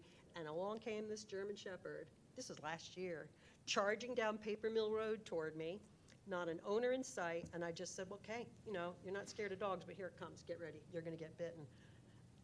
I did not know the dog with the head down who was barking, running at me, that dog was friendly. I didn't know that dog was friendly, so I was frightened. And damn, in the nick of time, the woman showed up and, you know, Fido, whatever, and called the dog off. But I gotta tell you, for someone who's really not afraid of dogs, I thought, this is it. This is where I get bitten, finally. We've heard many of those personal experiences, but the problem doesn't translate into the data, which, Well, you you know, know, just and- because, I mean, it's true, it's really unfortunate the public's not as aware of it, but that doesn't mean it didn't happen. It's, I mean, it's true. The challenge is that these are non-reported events, and they're personal events, and they're not videoed and but I am FaceTimed and- reporting it. I'm reporting it right now to you guys. Yeah. Do you believe me? Even the gentleman there spoke to, he's seen, we've had many people even who have dogs have seen events, but, you know, they are occurring. And I think that's how you document. There are known events, and there are individuals that are clearly concerned about safety. And that's why this whole issue's come up. So I think there's enough personal stories to suggest, you know, concerns. That's why we're here. So the Parks Board is aware of reports of Incidents of, I'm using a broad term, negative experiences. I don't want to include every word. Negative experiences with unleashed dogs in Skunk Hollow. it could be leashed too. No, I mean, anytime I've had a bad, well, I mean, I have had some with leash, but mostly it's unleashed, because most of the dogs. We've had every variation. That's why she's saying, like, leashed and unleashed, because we've had, somebody has a leash dog. Yeah, but we're not trying to limit a leash dog in this recommendation. They're already limited.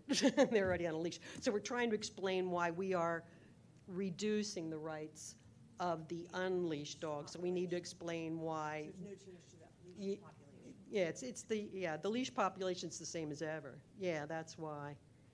So I'm just trying to give the board some reason why we're doing this. We're not affecting the leash. The leash stays the same. Got it? I would, you know, in the idea of this data is how do we simplify it to be what we know? So, yeah, so we don't know leash, off leash, we don't know. Well, it doesn't say that Bite, it's not never, bite, but but it doesn't say that we're not aware of reports of negative experience with leashed dogs. That's not what about all just- we're saying is that we're aware of all sorts of stuff. We're aware of negative experiences with humans back there. But we're not regulating humans tonight. What we're regulating. Can we just say behavior? The board is Behavior aware sounds so human. Of reports of negative dog behavior? Yeah, we may be getting too deep in this. Yeah. I think maybe. Why don't we just say I what we're think- trying to do? We're trying to explain to the Board of Commissioners why we are limiting something that leash dogs now have, and we need to explain why we are selecting leash dogs for a reduction in what they currently have. We're not reducing any freedoms, or whatever you want to call it, that leash dogs have. I hope I just said that right. We're not changing anything with them, so we don't need to explain anything because we're not doing anything with them. They are the status quo for them. We need to explain to them why we as a board feel it is necessary to recommend this. And the reason we feel it's necessary to recommend putting dogs on leashes is because dogs not on leashes are doing something that troubles us. But do we have the data? We do have the data. Tammy has the data. I have the personal experience, so I have the data. I've just told you my personal experience, so you have the Could it be data. just- You've read the could it- emails, could it- so you could it have the just- data. Could it just be expressed that the move into this is making this as inclusive as possible, whereas there are concerns it's becoming limited to only dog users at this point? I'm just trying to find a way that it is not with specifics and numbers and data. It's just, Why are we restricting unleashed dogs tonight? Why? What's our reason?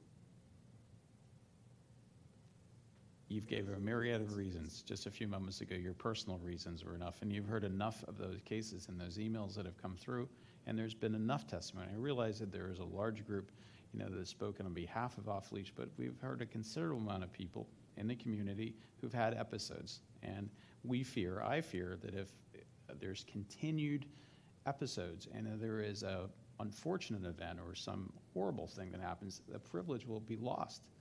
So I don't know how to articulate it in a different way. We've heard enough reports to know that there are concerns, that some limitations are needed, and acknowledging we're trying to maintain the privilege.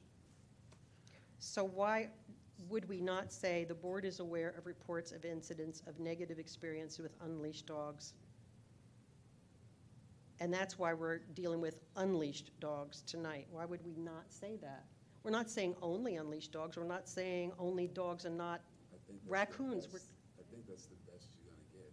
Or along Clark's line, the board is concerned that as in the current state of some incidences, that we would lose the privilege completely. Like, we want to, Compromise.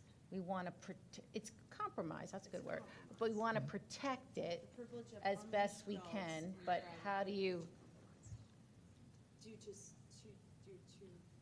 reported incidents. You could phrase it in, due to the significant increase in activity, we want to make sure, there's definitely been an increase in activity, and that would be non-quantifiable at this point, but there's enough testimony to know that that the park's being more used by dog users at this point. But there's increased activity with concerns with potential events for which we feel that there may be some limitations during high periods of use. That might just be a separate whereas. I mean, one thing that I was scribbling earlier today was whereas the number of people using Skunk Hollow Park accompanied by dogs that are not leashed, well, you could just say accompanied by dogs.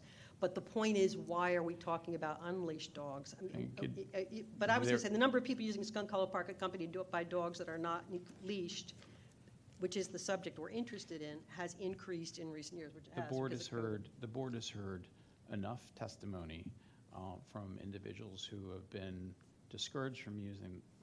The board has heard enough.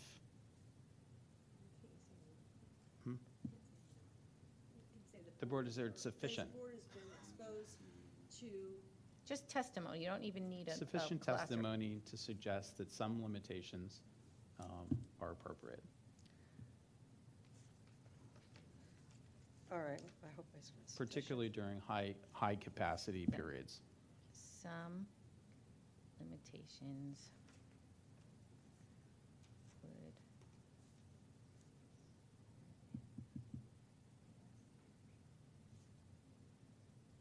almost got it. Yeah, you're going to have to read it back to me because Yep. I couldn't fit it in this Okay. margin. Say it again. Hold on. Sorry, folks.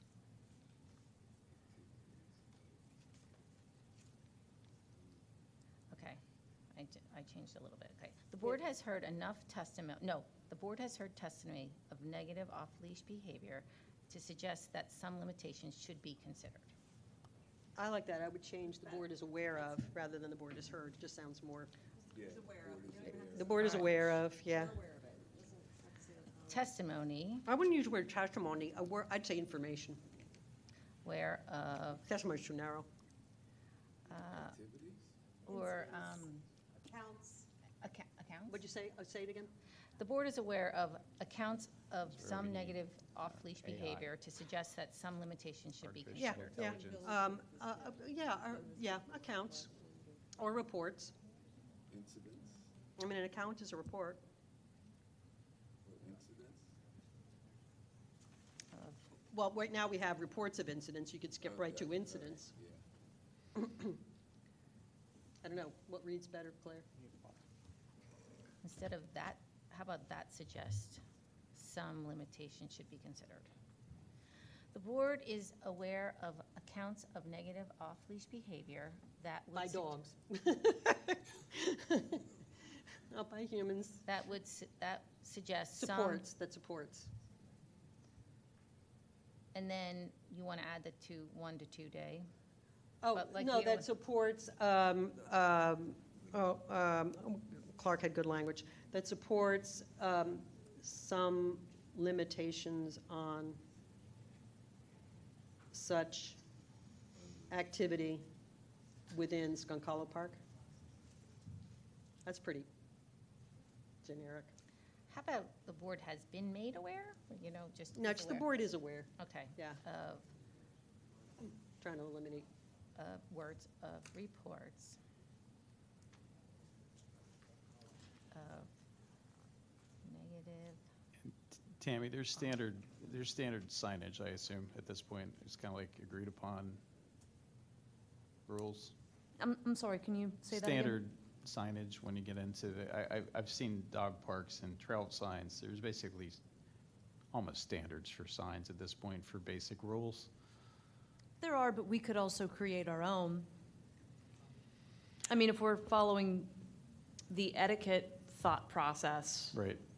We can obviously compile. It's fusion between park trail rules and dog park rules, which is what this is. It's Right. a bit of it's a hybrid. It is, and I agree that any of the overarching trail park guidelines, ordinances should be outlined as well. Yeah. I mean, that's a and- conversation for all of our parks that I know that we've talked about in terms of having the codes expressed. Sure. But yes, It's kind of boom, boom, boom, boom, boom. I and would then put when you- everything together. You go to a park and it's basically the same rules in every park, and you know we're on the same playing field. Right, and I think in this case, we should also start that trend as a result of this process for all of our parks. Yeah. And then also, whatever we develop for And then the you can have an dogs ABC. becomes then that standard for dogs. Area. I don't think we need to get in a debate about those points because there's some basic standards and it goes to probably township-related rules and state-related rules. And it's similar to what every other park is doing with those signs, so. I saw. Unleashed dogs. Unleashed dogs in Skunk Hollow Park, I mean, that's what it is, right?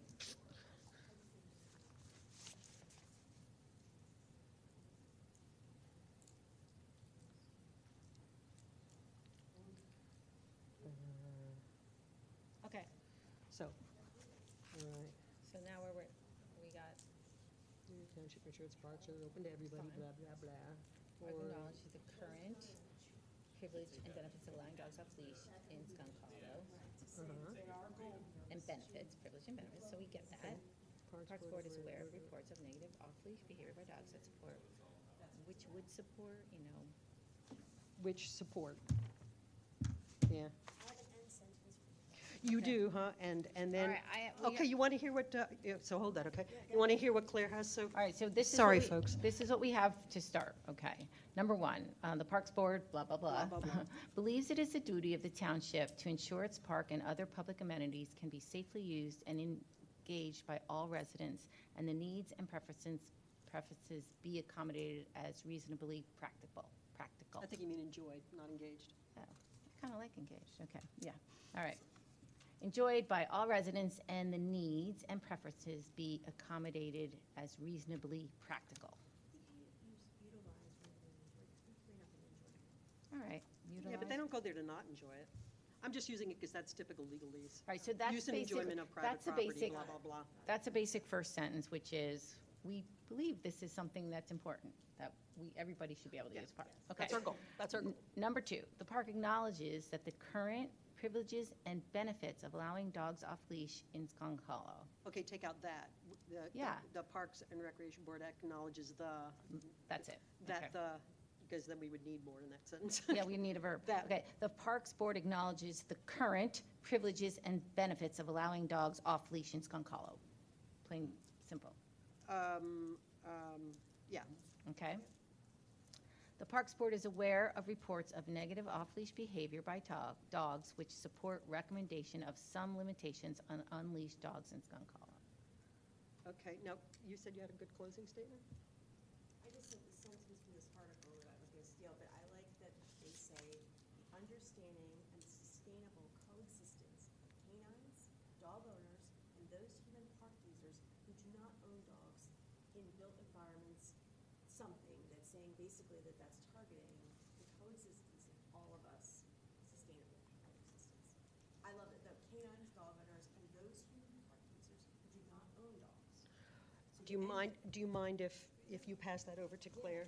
Claire, can you write that, and then we can condense it if we can find a way? Just the end of kind of like our purpose here is to. The park, so the Sustainable coexistence. The Park Board understands, or would like to, what does the Park Board want to do? Would like to recommend? Oh, recommend sustainable coexistence, that's it. Yeah. Tammy, do you find any issue with having to define the border between the Willows and Skunk Hollow for this? Is that something that Am I going to plagiarize for this? No. No. Commissioners would do? We can steal all we want. like that border, like, where the beehive is in the garden, is that the line? Roughly, yes. Did you want me to bring the map back up? I Well, just- actually, it's hard to see on that, but if you More were for really you. to drill down. Is the line there? Oh, damn. You know what? I don't know if we ever had the property surveyed. I believe we did, but I think we would have to have a survey to define specifics. But Because when you put dogs all the way signage, it's a through. question of where that But the goes. idea is that, yeah. that's the line we've always used. Yeah, it is. It Alright. just, Of that whole area dogs, where the mulch area dogs is owner, not, and it's not ideal park for, I think, users many of the users. who do It's not open own and people are dogs. walking through it. But I guess the question is also for commissioners where that line is, where's the Or how about- Willows, where's or Skunk we do Hollow? not bring Where do dogs to these the rules park. take effect? Okay. Maybe that's broader. Yeah. Bring dogs to the park. I mean, we have a Yeah, good yeah, idea of the boundaries. Again, without a survey, we wouldn't know exactly. Right. We would 'Cause have to have a survey to Or know who exactly where uses My those point, are. where do the without signs dogs? go? Who use With- pu- with- Where does your signage Do go? not- I would say do not bring a dog. I think that's honestly Obviously, something what we're that using it for. we would have to take a look at We're out not there in the prohibiting field dogs in the park. Yeah. and determine like where would it make the most amount of sense. Are not accompanied Because there may by be dogs. land Yeah, yeah, yeah. features that that say, would show up okay, in maybe the it needs to statute be somewhere. 10 feet here, 20 feet here, We're almost even outta though here, it might guys. not be right on the line. And Or trail features. We're the almost outta here. mulch field, the mulch area parking lot, is that also something that would be talked about in terms of improving access for that? Because it's going to be used more, This. and the lower parking is getting challenging through weekends, so is that on the table to do anything with that? We can say it on the record. Parking Not lot? without having, Tammy will type it up. not with, first of all, it's not something that sits within our capital plan, which is Certainly. currently Okay, so we unfunded. say It's not da-da-da, something, like, it's not a whereas project that's been A, On the radar. discussed, yeah, for bond or and then we anything go like into that. the other language So we it would be, have, it would which have to is- be something that we would Where did that go, interject. Claire? I do believe regardless of dog access, that access needs to be improved. And I had this conversation with the Public Works Director at one point in time to try and establish a boundary of the park for the public to use, and then the area where the operation takes place, so that people don't drift into that area. Because it's a safety hazard when there's a lot of equipment and machinery moving around. It would be nice to have some sort of a fence line almost to It separate. is. Like, as the park gets more populated, gets busier, like, we're only going to grow as a township, and there's going to be more people, mixing, basically construction operation with park isn't going to be the future of that area, so. No, I think To it's, be determined. it's definitely something that should be considered, as well as the drivable access out onto Darby Paoli Road.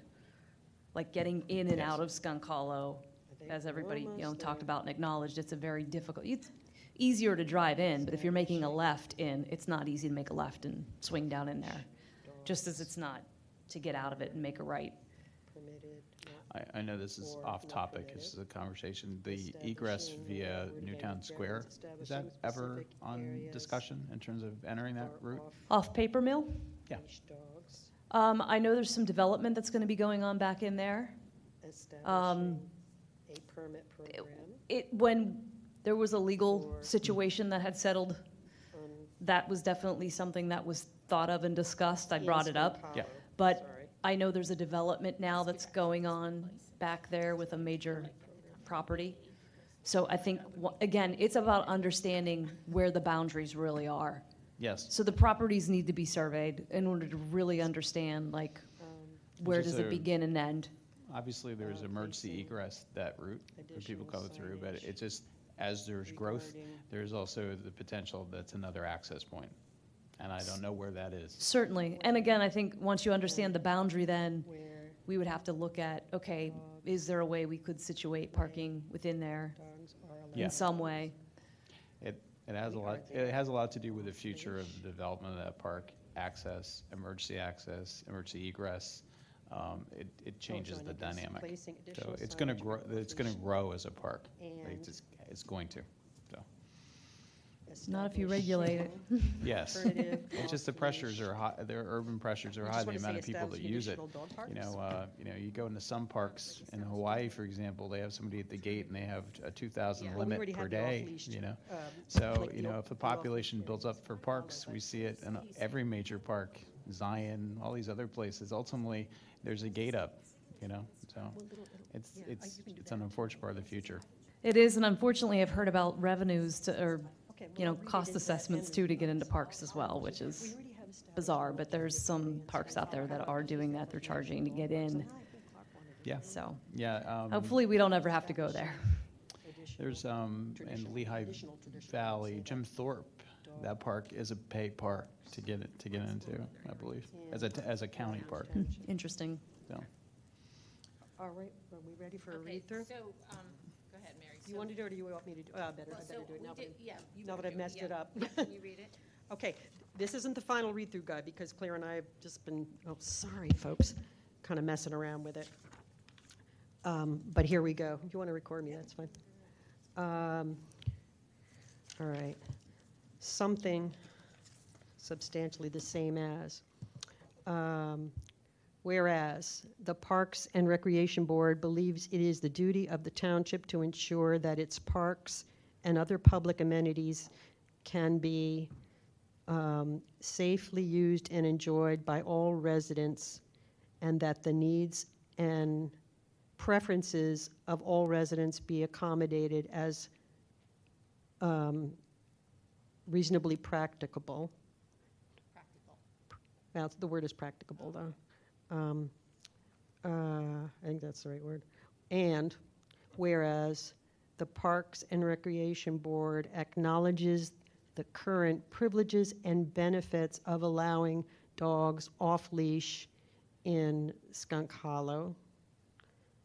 And whereas the Parks and Recreation Board is aware of reports of negative off-leash behavior by dogs which support recommendation of some limitations on unleashed dogs in Skunk Hollow. And the Parks and Recreation Board would recommends this, supports maybe, the Parks and Recreation Board supports the sustainable coexistence of dogs, dog owners, and human park users who are not accompanied by dogs in the park.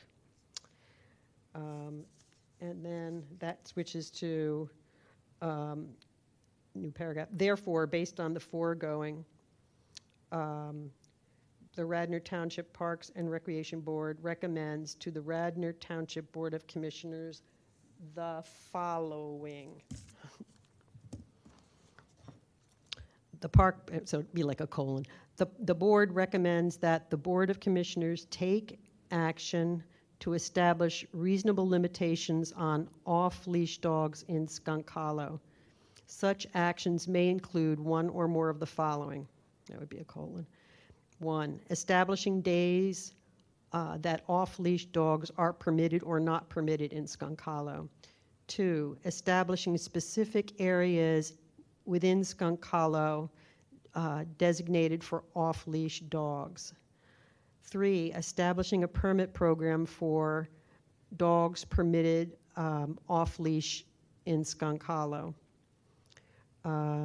4, placing additional signage regarding when and where dogs are allowed off-leash in Skunk Hollow, I might say, and the Willows Park, or just township parks. What do we think, all township parks? Well, in township parks or Skunk Hollow? What do you think, guys? Just wait for that. All right, are allowed, let's just say Skunk Hollow for now, the BOC can mess around with it. What was I up to, 5? That's the last one. Okay, anybody have anything they can't live with in there? Or that we really grossly omitted?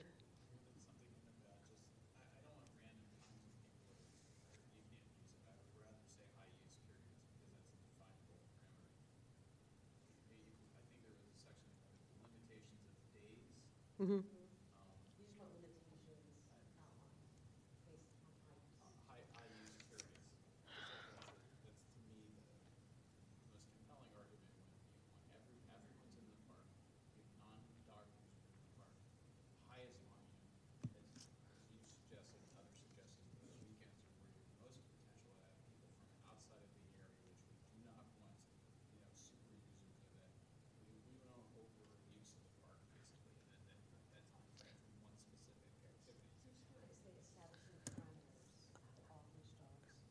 Yeah, I'm just going to stick a couple words in. I would say rewrite, I guess it's number 1, establishing days and or hours during which oh no, I forgot to write the words. Establishing days and hours of high public use or high use during, they'll know what I mean, of high use during which off-leash dogs are permitted or not permitted. Okay, so we're just altering number 1. Yeah, establishing days and or hours during which, come on, Mary, establishing days and hours during which, what did I say, guys? Establishing days and or hours of high use during which off-leash dogs are permitted or not permitted. Yeah, I mean, we won't give them that much. This is why you need administrative agencies.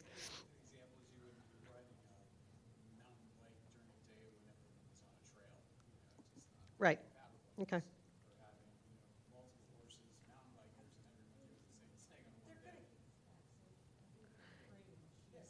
Yeah, we want to give them enough of a framework that I mean, we owe it to them to let them know what we're thinking, not that they couldn't watch. They could watch this meeting. Yeah. High use, okay. Yeah, is that strong enough? Is that strong enough that we support, off-leash most of the times? It could go either way. I mean, if the Board of Commissioner wants to be fairly, what am I looking for? Very generous to the off-leashers, it'll minimize the hours. But if it's like horrified or something by the data, then maybe they want to be stricter. We will leave it to them to decide that, because we just didn't get into that enough.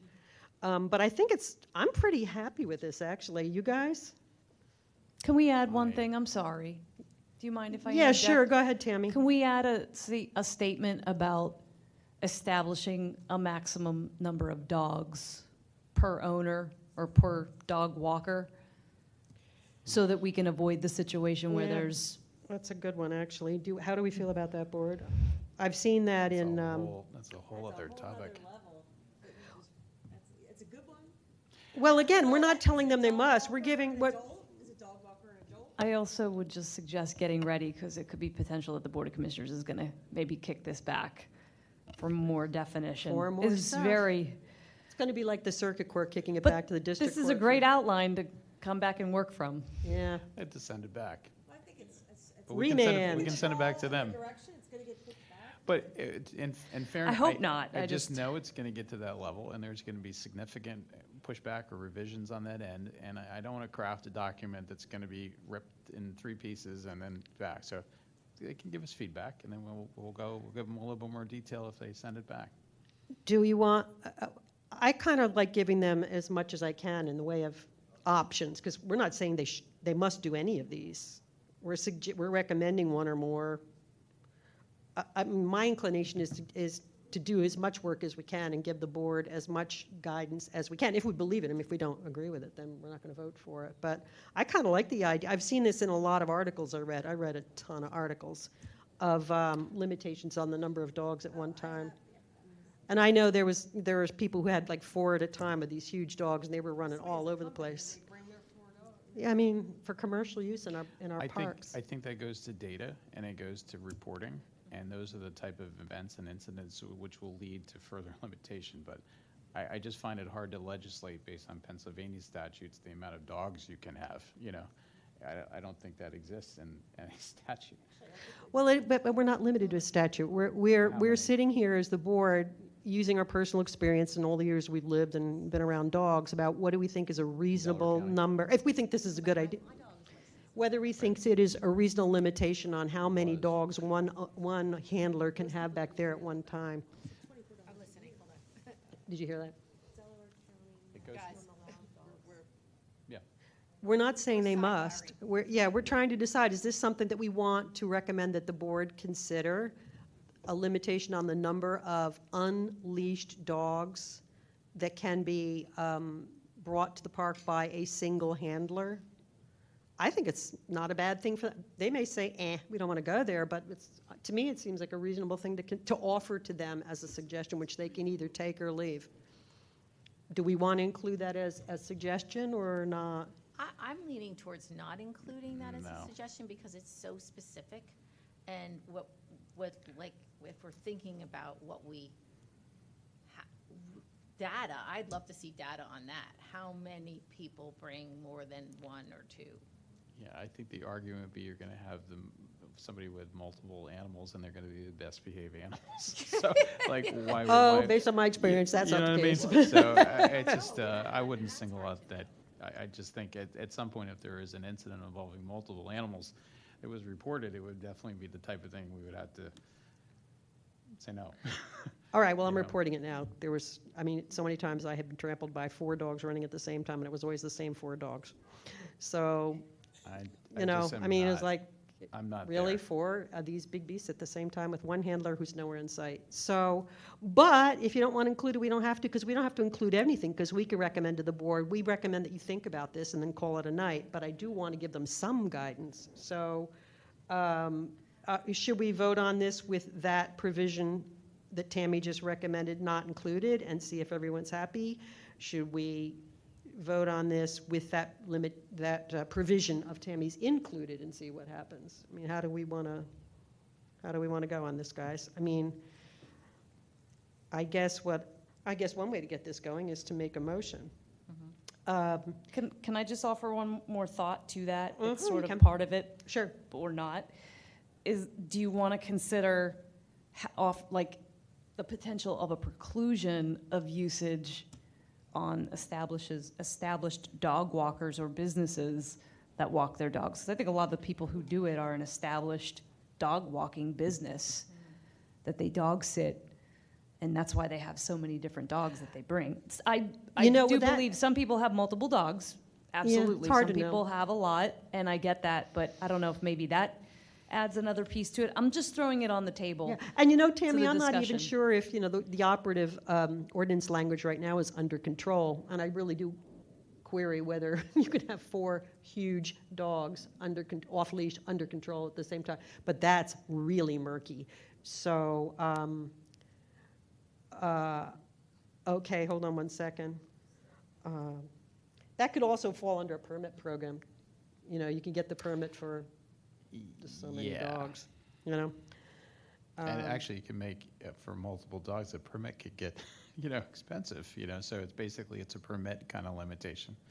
It would handle the commercial thing as well, it would eliminate that, but I think it's going to go there at some point. It's just not, obviously, it'll be a part of the proposal, but it's not going to be an immediate thing, but it'll be part of the future. Okay, I think the permit thing would handle that specifically with the amount of dogs as well, where if there's a permitting process, you could put some limits in place in terms of how many, and that would be a better time to deal with that. When there would be more public comment too, like how relevant it is to have that many, I So- think that this recommendation, including that piece with many dogs, is actually getting into weeds Yeah. with our recommendation. So our recommendation is pretty clean, which is we know there's something that we'd like them to consider. We acknowledge that off-leash is okay, benefit at some point, and we would like to make sure that the concerns of the park users during high-traffic areas, I mean, that's basically I think it takes care of a lot of, it takes care of the community of dog owners who really are worried about this, and I think it addresses some immediate concerns. And it puts it on our elected commissioners to make some final decisions about some limitations that they think it's appropriate. with the framework, that framework. And with And- the idea, Mary, that at some point, this will be edited and No, I understand. I'm just trying to give the Board of Commissioners Clear. something other than a blank sheet of paper. I want to give them as much thought and recommendations, and maybe the thing that, Tammy, you can do, if it's not already on your list, what changes, procedures are being considered? I'm considering right now, so you could add on your little list that's posted there, establishing a limit on the number of dogs, and there it is, whether it's in our motion or not. In the. You know what I mean? In the license, in the licensing process. Yeah, and we're going to have the permit one in here anyway. We ready for a final read-through here, guys? Yes, please. Okay, here we go. Where is the park, heading? Where is the parks and, let me ask, Tammy, can somebody type this up in the township for us? Okay. If you have a copy of it, I could take a picture know, of I it don't- tonight, and I could Okay, all right. print it up tomorrow. Good or luck. I Type it up hope you can tomorrow. read.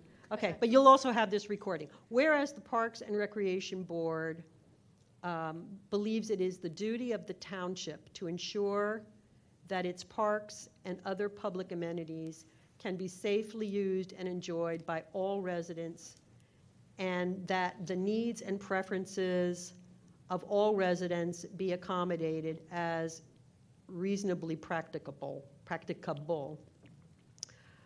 And, there's always like semicolon and, whereas the Parks and Recreation Board acknowledges the current privileges and benefits of allowing dogs off-leash in Skunk Hollow, semicolon and, whereas the Parks and Recreation Board is aware of reports of negative off-leash behavior by dogs which support recommendation of some limitations on unleashed dogs in Skunk Hollow, semicolon and.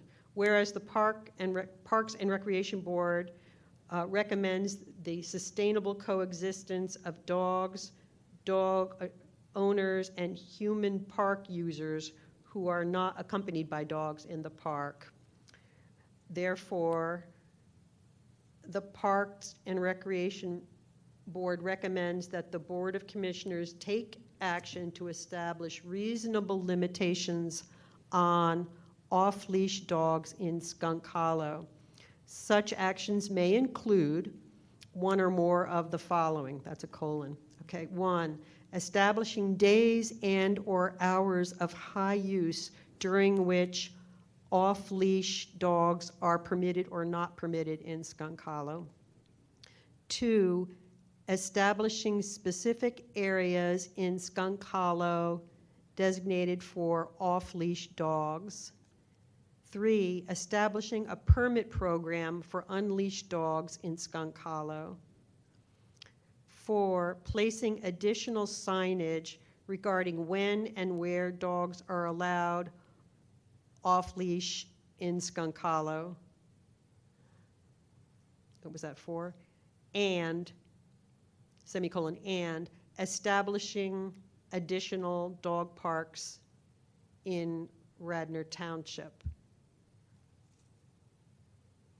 Do I hear a motion to approve that resolution? Not to extend this, but the dog friends, Skunk Hollow Park, that whole concept of empowering individuals to help, how would we embed that in there? like a community of friends of. Yeah. All right. Do you want to have a 6th element? I have to take out that one here that I liked. We've recognized a community of interest. I think the community needs a voice and be able to help in the future guidance of it and recognize, the importance of maintaining the privilege.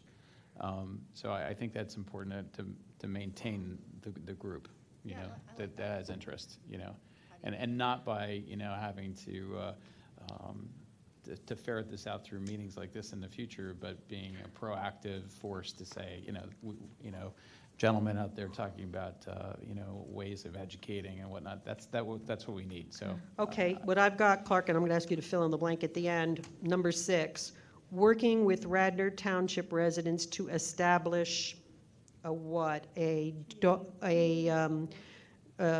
of the, you know, what would you? It says it's there. It's Dog Friends of Skunk Hollow Park. Obviously, they can choose their own, you know, name, but I think that's a quote, Dog Friends of Skunk Hollow Park. It's right there. Establishing working with Radnor residents to establish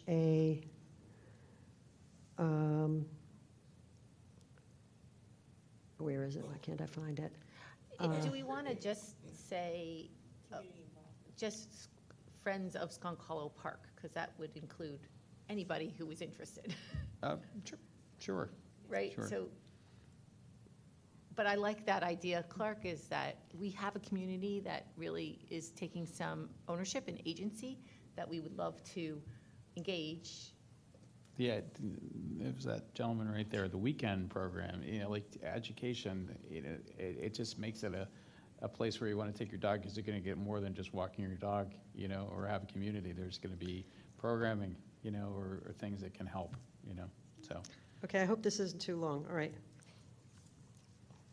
And 6, working with Radnor Township residents to establish an organization, the mission of which is to, I don't want to use the word establish, establish rules of etiquette for owners and handlers of dogs in Skunk Hollow. Anybody got a better, more pithy way to word that? Claire, let's retool it a little bit. Working with Radnor Township residents to create, maybe is a better word, to create. To support Skunk Hollow Park and the continued privilege of dog. Support Skunk Hollow Use and. Dog. Support Skunk Hollow and do what? And to support the privilege of dog. They're definitely, I know we did this 10 o'clock at night. Yeah. Oh, geez, well, privilege Just because our of, meeting is all getting I'm usually in bed like an hour ago. Support Skunk Hollow, it's embarrassing. Support Skunk Hollow, I'm just going to say support the privilege of having. Off-leash dog. Off-leash dogs.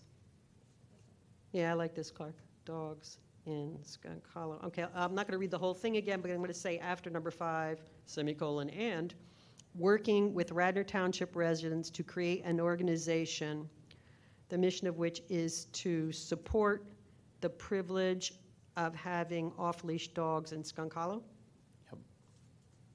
Yep. We good to go? Yep. Is everybody satisfied with the read-through? I don't have to do this again, right? No. Okay. Do I have a motion to approve this? Motion. Motion made by Clark, a second? Second by Howard. All in favor? Anyone opposed? We're good to go, guys. What's the score? I think the Phillies are winning. It's 3-1, What inning? top of the 7th. Thank you all for Thank you. sticking through. But you should have been here for the bike trail ones. Are there, Those went to 2 in the morning. Are there Oh, my any other Are there any other agenda items? Or are we? Okay, no, we have not officially adjourned. You stay right here. And can you read this and do you want to? Yeah. I will take it home. Do you mind if I take this, your stuff? Not at all, please at all. And I'll type it up for Tammy. I would like to thank you guys for just taking the time to resolve this tonight, though. I think it's a big help, because we've heard so many commentary, and I think it's just good to get it done for everyone's benefit, so. I have to run and get those boys to bed. Yeah, that's okay. Do I have a motion to, yeah, we're not gonna, we don't have time for anything else in the agenda. Motion to adjourn, all in, somebody make the motion? Is that okay with that, Tammy? No? You want to continue? Oh, I'm sorry, Tammy, I just assumed. Yeah, okay, never mind. I withdraw that motion. I'm sorry, Tammy. I told you I was going to get you hoagies. Nobody wanted any. We have I'm just- gummy bears. I'm just joking. I have Yeah. two quick things. I'm sorry, go They ahead. might not be quick, but I will do my best to make them quick. This sort of segues off of the last conversation. As you guys will recall, in May, our township engineer came and he made a presentation about the South Wayne flood reduction project. I'm not going to get into the details again on that project. We heard a very lengthy presentation from Steve on that. But one of the things that is happening is a underground retention basin is being installed at Friends of Radnor Trails Park. Friends of Radnor Trails Park is sort of known as another one of our dog parks in Radnor. And right now, there's, Ian, if you want to bring up the screen, there's an existing fence. It's allocated in yellow. There's an existing fence line right here, and then there's another piece of it that just runs down very short. So I have this box here covering it, but it's kind of insignificant to the discussion. So right now, lots of dog owners obviously come, let their dogs run, leash, off leash, lots of dog play that happens in that area. So this park's going to get under major construction and excavation. It's going to be closed for a period of time. I can update you on all those details next month. We have a pre-construction meeting coming up soon, so I don't even know a lot of those details yet. We're going to be putting those together.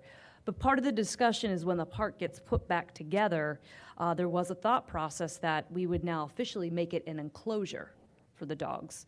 So I've had a chance to go out and do some measurements and look at some different things, and I've had a chance to talk to some dog owners. And for some of the dog owners, they think that would be lovely. For some of the other dog owners, they think, well, their dogs are behaved and they like it open, and they feel if it is enclosed, it might present with an opportunity that more dogs come that are unruly, and then creates also just an overflow at the park of people. So I just wanted to put it out there and let you know we don't have to make any decisions on it today, but I do want to continue engaging members of the public.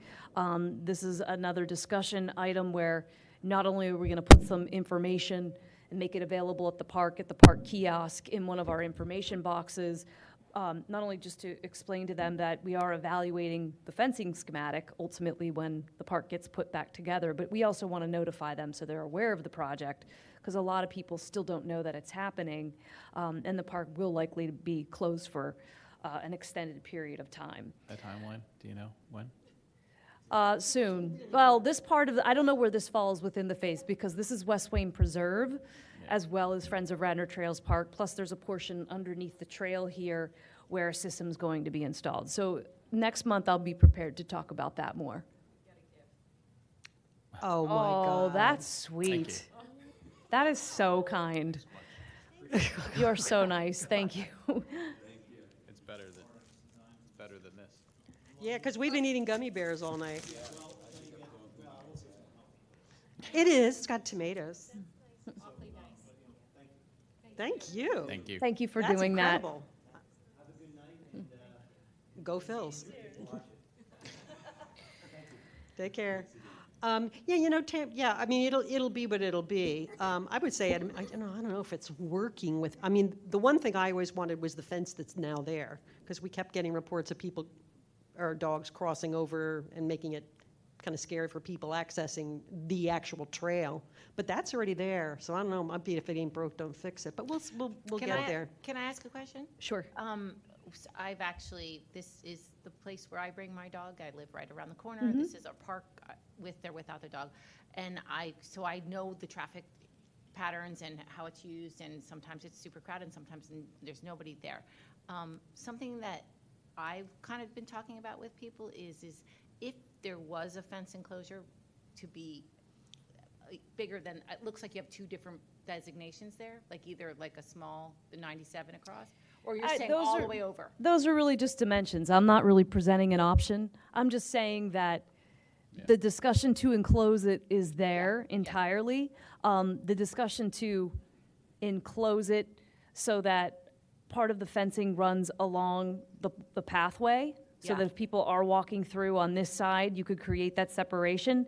And there's an option to take a fence back against here, like run it basically parallel to this yellow line, and then leave it open against the wood line, because a lot of the dogs like to run and sniff along the woods line, so basically like a All U. sorts of options. That was one of the. That's the thought process. One of the I just wanted to have a discussion on it because it's an opportunity where we know there's money as part of this project that's set aside to replace the fencing.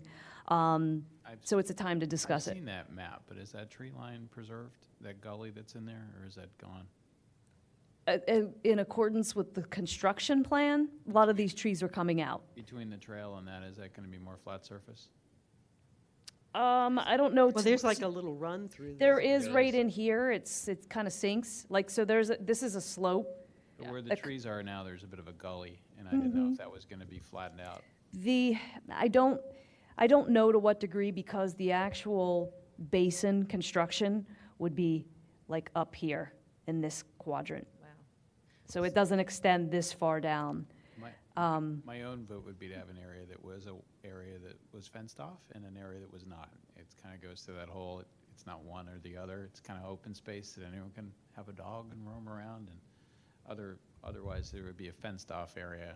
So, but I think the community should decide. Yeah, we're going to assess. Yeah. We're going to get some input, start collecting emails. Yeah. I don't know that there'll be overlap with anybody.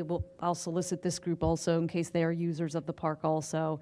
But some of the users I saw and have seen out there are different, it appears. Like that's their park. That's where they Yeah. go. They don't go to Yeah. the Willows. And some of the recommendation would be to add trees. I know the whole project is like reforesting, right? There is. It's going to be to continue that reforesting even within the fence. So that was the suggestion. Right, so I would have to look at the tree planting location plan, Yeah. which I have, but I have to dig it out of a file and look Yeah, at it's okay. exactly where those are going to be. But some of that would be contingent on where we would ultimately put fencing. And then this can become a location in the future to establish more trees once those decisions are made.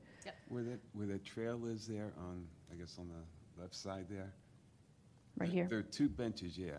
There are two benches over there where people sit too and watch their dogs play.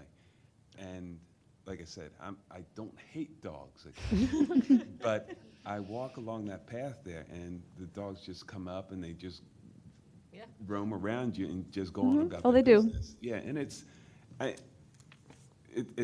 for me, I'd like to see the dogs in there. I enjoy watching them fetch the dog, some of the owners early in the morning are out there just throwing the balls, and it's free, and the dogs look like they're just enjoying themselves. I like it like this. As is. Yeah.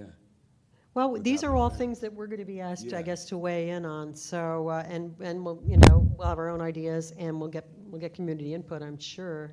And then we'll also need to see what it's going to look like once they finish this project. I mean, it may be that the tree line's in more, or, who knows what. But, yeah, okay. Well, Thank you for bringing that. yeah, that's on our radar screen then. I've got one more topic I just wanted Sure, to bring go up. ahead, So this goes to item C on the agenda, which is Odorosio Park. So two-part update on that. So sorry, I just want to get my presentation open because it will tie into the second part of what I want to discuss. So first of all, the survey's still open for Odorosio. We're still gathering input. I know we noted we were going to shut it down, but I don't think there has been anything really substantial that has come back. But with that being said, I would like to establish next meeting as an official Odorosio meeting. Unless you want to talk about goals and objectives for Odorosio Park tonight. Nope. I had a Mountain Dew before I came in here, so I'm I'm I'm ready. I'll be up all night. Starbucks in my trunk. Actually, I only had a few sips. I'm not a soda drinker. I think it's important that you bring this up at this meeting so that we continue to keep it on our agenda. Needs to be. Sure. And because, Howard and I both agree on this, I'm pretty sure that Odorosio is something that we want to see get a shovel in the ground. Absolutely. So I appreciate you bringing this up tonight, Tammy, because keeping our focus on this. Sure. And if we focus on it next meeting, which we can do, Yeah.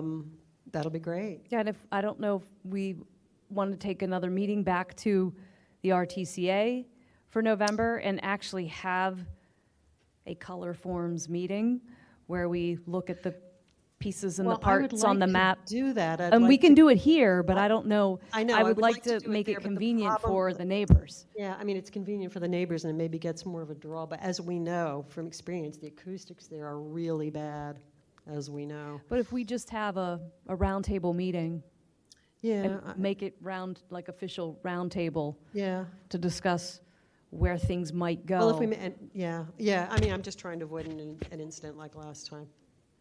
But Maybe if we just set different expectations for what we were Yeah, looking to maybe. get out of it. I mean, Maybe. I would defer to you, Howard, too, if you have any opinions on what you Yeah. think might be best. What do you think? Can't you bring a microphone thing? I mean, for me, whatever you do is good. I just like to see the conversation, like Claire said. I'm glad that the conversation is there. I don't know, if you want to do it there, it's fine, but I don't think you're going to get much more of a turnout, especially during these months now. Well, the alternative is to start working on a concept plan, and then that gets people out. I mean, I think once they see something on paper, it's just sometimes then that becomes an anchor, and then we have to go back and forth and redesign, And in the interest of disclosure, I have met with a designer, so I do have someone engaged on this project where at least our high-level goals and objectives that I think we have, we know the bathroom, the parking lots, the trees and the erosion and the hillside stabilization, all of those key things that we've talked about. There's a whole list of those would be part of the project. If we met over there, I realized we met before, and it's kind of a hybrid between a board meeting and like a public forum. And frankly, the conversations we're having in small sidebars were productive in a way that we were able to talk. I would think maybe if those initial concepts were there and those really interested, and we had a format where we basically could sit a little closer together and kind of go through what's there possible. Yeah. Maybe we could put like a couple board members at each of the tables, Yeah. use the plans, put the pieces out, just have some conversations. If we think we'll get anywhere with that, and then use that as maybe the ability to set the goals and objectives, even if they're high level, to at least go start getting, to get a plan started. I mean, like I said, I don't want to put a design out there that is dead on arrival. I want to make sure it's something that's thought out. I mean, I don't want to spend money endlessly. Community, letting them see the pieces and Yeah. start to put them on the table with us and have more of a Like a conversation. charrette kind of a meeting you as know, well. rather than- I agree. Now that I think about it, I think the RTCA would be, better. I think people will go. That's fine. People I think, walk into yeah. that meeting that night. They did. Well, that's They do. that's the I- advantage With the yeah. of it. idea that's And I why saw we're faces here we haven't seen. at that Yeah. RTCA, and that then we can put those things in a concept Yes. design to bring Yeah. here. Right. There's a common goal to making a really nice park. Everyone's kind of on the same page, Yeah. It's not like we're, Maybe do it close to the park like that place. Yeah. Closer to the park than that. Okay, then we can give it a try, set expectations for, this is not a, this kind of meeting, it's a workshop, or whatever the Yeah. word is. yeah, I really like the workshop aspect of the last one until we kind of got snapped into this as a official meeting, and I was like, I'm not there. Yeah, I was Yeah. discouraged. I was discouraged by that, and I'm not going to do that next time. Yeah. So. Okay, Okay, so that'll be our game plan. We'll try to have Yeah, we'll have a sounds special good. meeting, notify the residents. Howard, if you could maybe let me know on the facility, and then we'll talk about that. So the next part of this is kind of taking a step back and looking at the basketball court that was recently resurfaced and redone. So here's a picture of it here. Kind of ignore the black fencing here in the front for a second. But if you look behind that and look through that, you see the yellow bollards. You see the yellow bollards as well as the post and rail fencing. That's the brown fence. See it back in here. We're still having a problem with the balls bouncing into the parking lot. Yeah. I've been there for so many events, and I've even taken Howard on in a game of horse, and we had the same problem. So we really tried to do it out of experimentation purposes, of course. We won't talk about who won or lost the game, but we'll talk about the fact that the ball did bounce significantly, a significant amount of times, not only into the parking lot still, but then also down along the side here, on the hillside. And then once it hits that hillside, it just will roll for days. So what I wanted to do is, I've met with Howard, we've talked about this, I know Howard's chatted with some residents. The thought was to install a 10-foot high black fabric fence that would go here. So what would happen then is we would take the post and rail fence and we would actually remove it, because to have the two there wouldn't make sense at that point. And then we would actually reuse it. This is just a mock-up. I'm not the best computer artist, but I tried to give you a decent look of what it might look like. So we would reuse the post and rail fence. So we have a fencing company that can remove it, reinstall it on this side. This would be an opening here. We'd have the fence. I couldn't put the fence back in place, back there. So, but the 10-foot high fence would come along there, and then another piece of it would go inside and leave an opening so that you could actually come off the parking lot and walk in between here to come in and go to the court. So I wanted to run it by the board before we do it. Is the black fence, you said fabric? It's vinyl coated steel fencing, but we call it, yes, Yeah, you sorry. see, like, The inside of it is a But fabric. you can see through it? Yeah, Okay, sorry, it's not made out of cloth, it's made out of steel. Apologize. We often refer to the inside of this as fabric.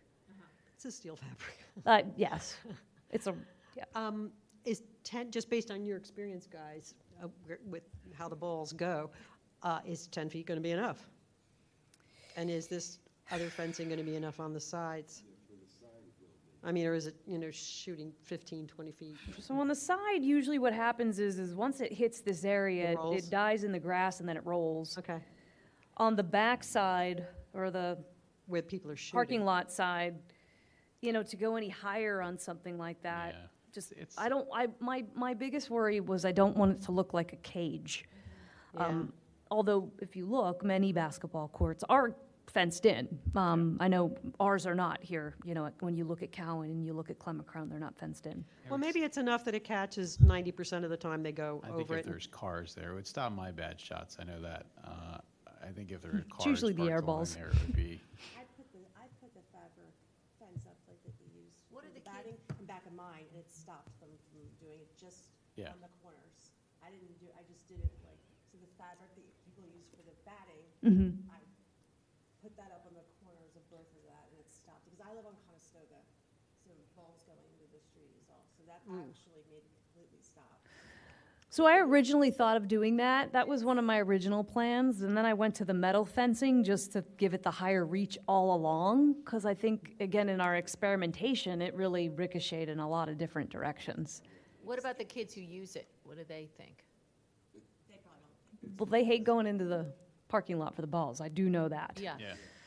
If they put it's great you're saving the fence because it's really expensive, that fence today. But if the lowest rung was put really low, it also stopped those balls the low ones from rolling. Oh, yeah. So just makes it On the hillside, lower to the ground. the reused fence. The reused section, just a little lower. Well, again, I think once it hit this area, it wasn't bouncing high anymore because it gets to a point where it comes off and it rolls. And then I didn't want to have the high fence again here, I again, know. giving it I'm that just looking for a ball cage stopper. look. Yeah. Yeah. Yeah. No, I like that fence line there. But like you say, if it's that corner there where you stop it. To me, it's just the corner. Yeah, Corners. that corner, the L shape. I think it's great. You had it there, then it's good. It's not, on the side, you're not gonna get it to bounce high. enough There's to go. trade-offs. No, it's usually rolling at that point. But the other thing I will say, if you've got the fence there, that small wooden fence there on the side area. Now, if somebody's running down there, like I said, I've run down there, and once you get on that grass, sometimes it is damp. And once you get on that grass with sneakers, your feet are gonna meet your head up in the air, and you're just gonna come right down, either real close to that fence.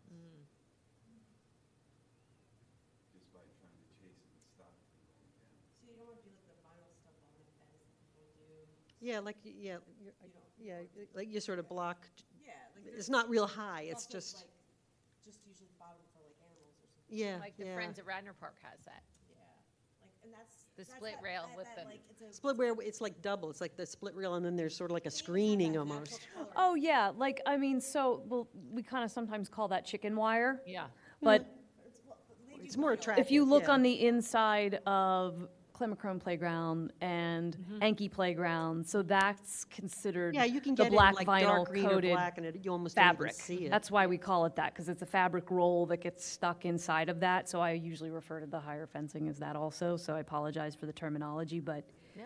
we would put that in there as well. Would any of this be moot with a redesign? Because this, Well, I don't know. I mean, It's like- I hope not. One thing I could suggest is if we wanted to start off with just this portion of it and see how that goes, we could always store the post and rail fencing and have a vendor come out and reinstall it, or have Public Works even later on reinstall that if we think we need I'd it. save the fence and use it for something else. It's just having a fence there doesn't add much unless you all feel it helps. So, Maybe we could determine that later if we see Later. a lot more rolling, like a lot of rolling happening. Can't really say that happens having as mowed enough frequently. As a kid, less around is better, so it's easier. Less is more sometimes. The black fence makes a lot of sense. So. You see how far the wooden fence is from the court there? Mm-hmm. Would that be closer to the top? And the reason why I would say that was because it would discourage people from even thinking about running to the grass to try and stop the ball. Well, I think, like, when we were out there and we met, I think we saw that as maybe even, like, just say, it was the safety in being too close. I'll take them on. Although they look good.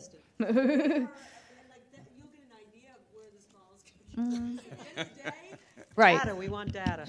And that's kind of, yes, I mean, that's fine, and we kind of have done that, but yes, I've been there and have seen them multiple times for the last 2 years. I just think if the fence is a little bit back closer to the court, it would discourage kids from even thinking about trying to save that ball when it got to that edge there. Yeah, I feel like that's an instinct. You're going for it. It's, so up here, it's Dog flatter. chasing a squirrel. And then you also have, there's grading issues once you get further down towards the woods here where we can't see. There's definitely a grading situation, and then we did want to leave the opening here. Right. Like I said, that's where if we wanted to, we could save this and not install it right away. Okay. And evaluate the situation and always come back and do it. Again, I'm pretty confident this is a job that Public Works can do. Okay. And then that fencing can be used anywhere, really. That can be used to replace, as replacement pieces for the post and rail fencing at the Willows and other locations where we have it. Put a rainforest thing in Clemacrone behind the basketball. And you have fencing, right? Yes. That all works. Mm-hmm. Whatever you did there. It did. 'cause, like, It's a run of this. He has like actual, there's water that it's right behind us. Yep. And nobody jumps in there to get. Right. Good point. Yes, whatever that design was, worked fine. Mhm. So I would definitely say that, because the kids don't even go, it's just like, it is what it is. The ball went in the water, guess what? The ball went in the water, and we all just kind of go, okay. But that's a great design. That works, and that's right behind the basketball. Right. So that's just my thought, but. I like the black. And the black can be, it can be green, if we think green would But work black better. is fine, it recedes, you don't even notice it. Usually that's the way the black is. And then I'll be working to also have these bollards affixed with caps also. I don't like the yellow. Inside the bollards? Or they'll be on the There'll be, the fencing will be on the inside where the fence is now. The bollards will still be on the outside. But for my purposes of, again, the computer artwork was, the fact that I got this together was I just thought it was enough. for real. But It does look good. so the bollards, all along, I think we had a note to get those capped. I just need to circle in with our project manager on those. So there's a fitting that would go over those and Is there a reason will look why pleasant. it's a problem that they're unkept? It just was the part of the project that just was never done yet. Okay. Okay? if you want to, we can. Is there anything else left that we need to discuss?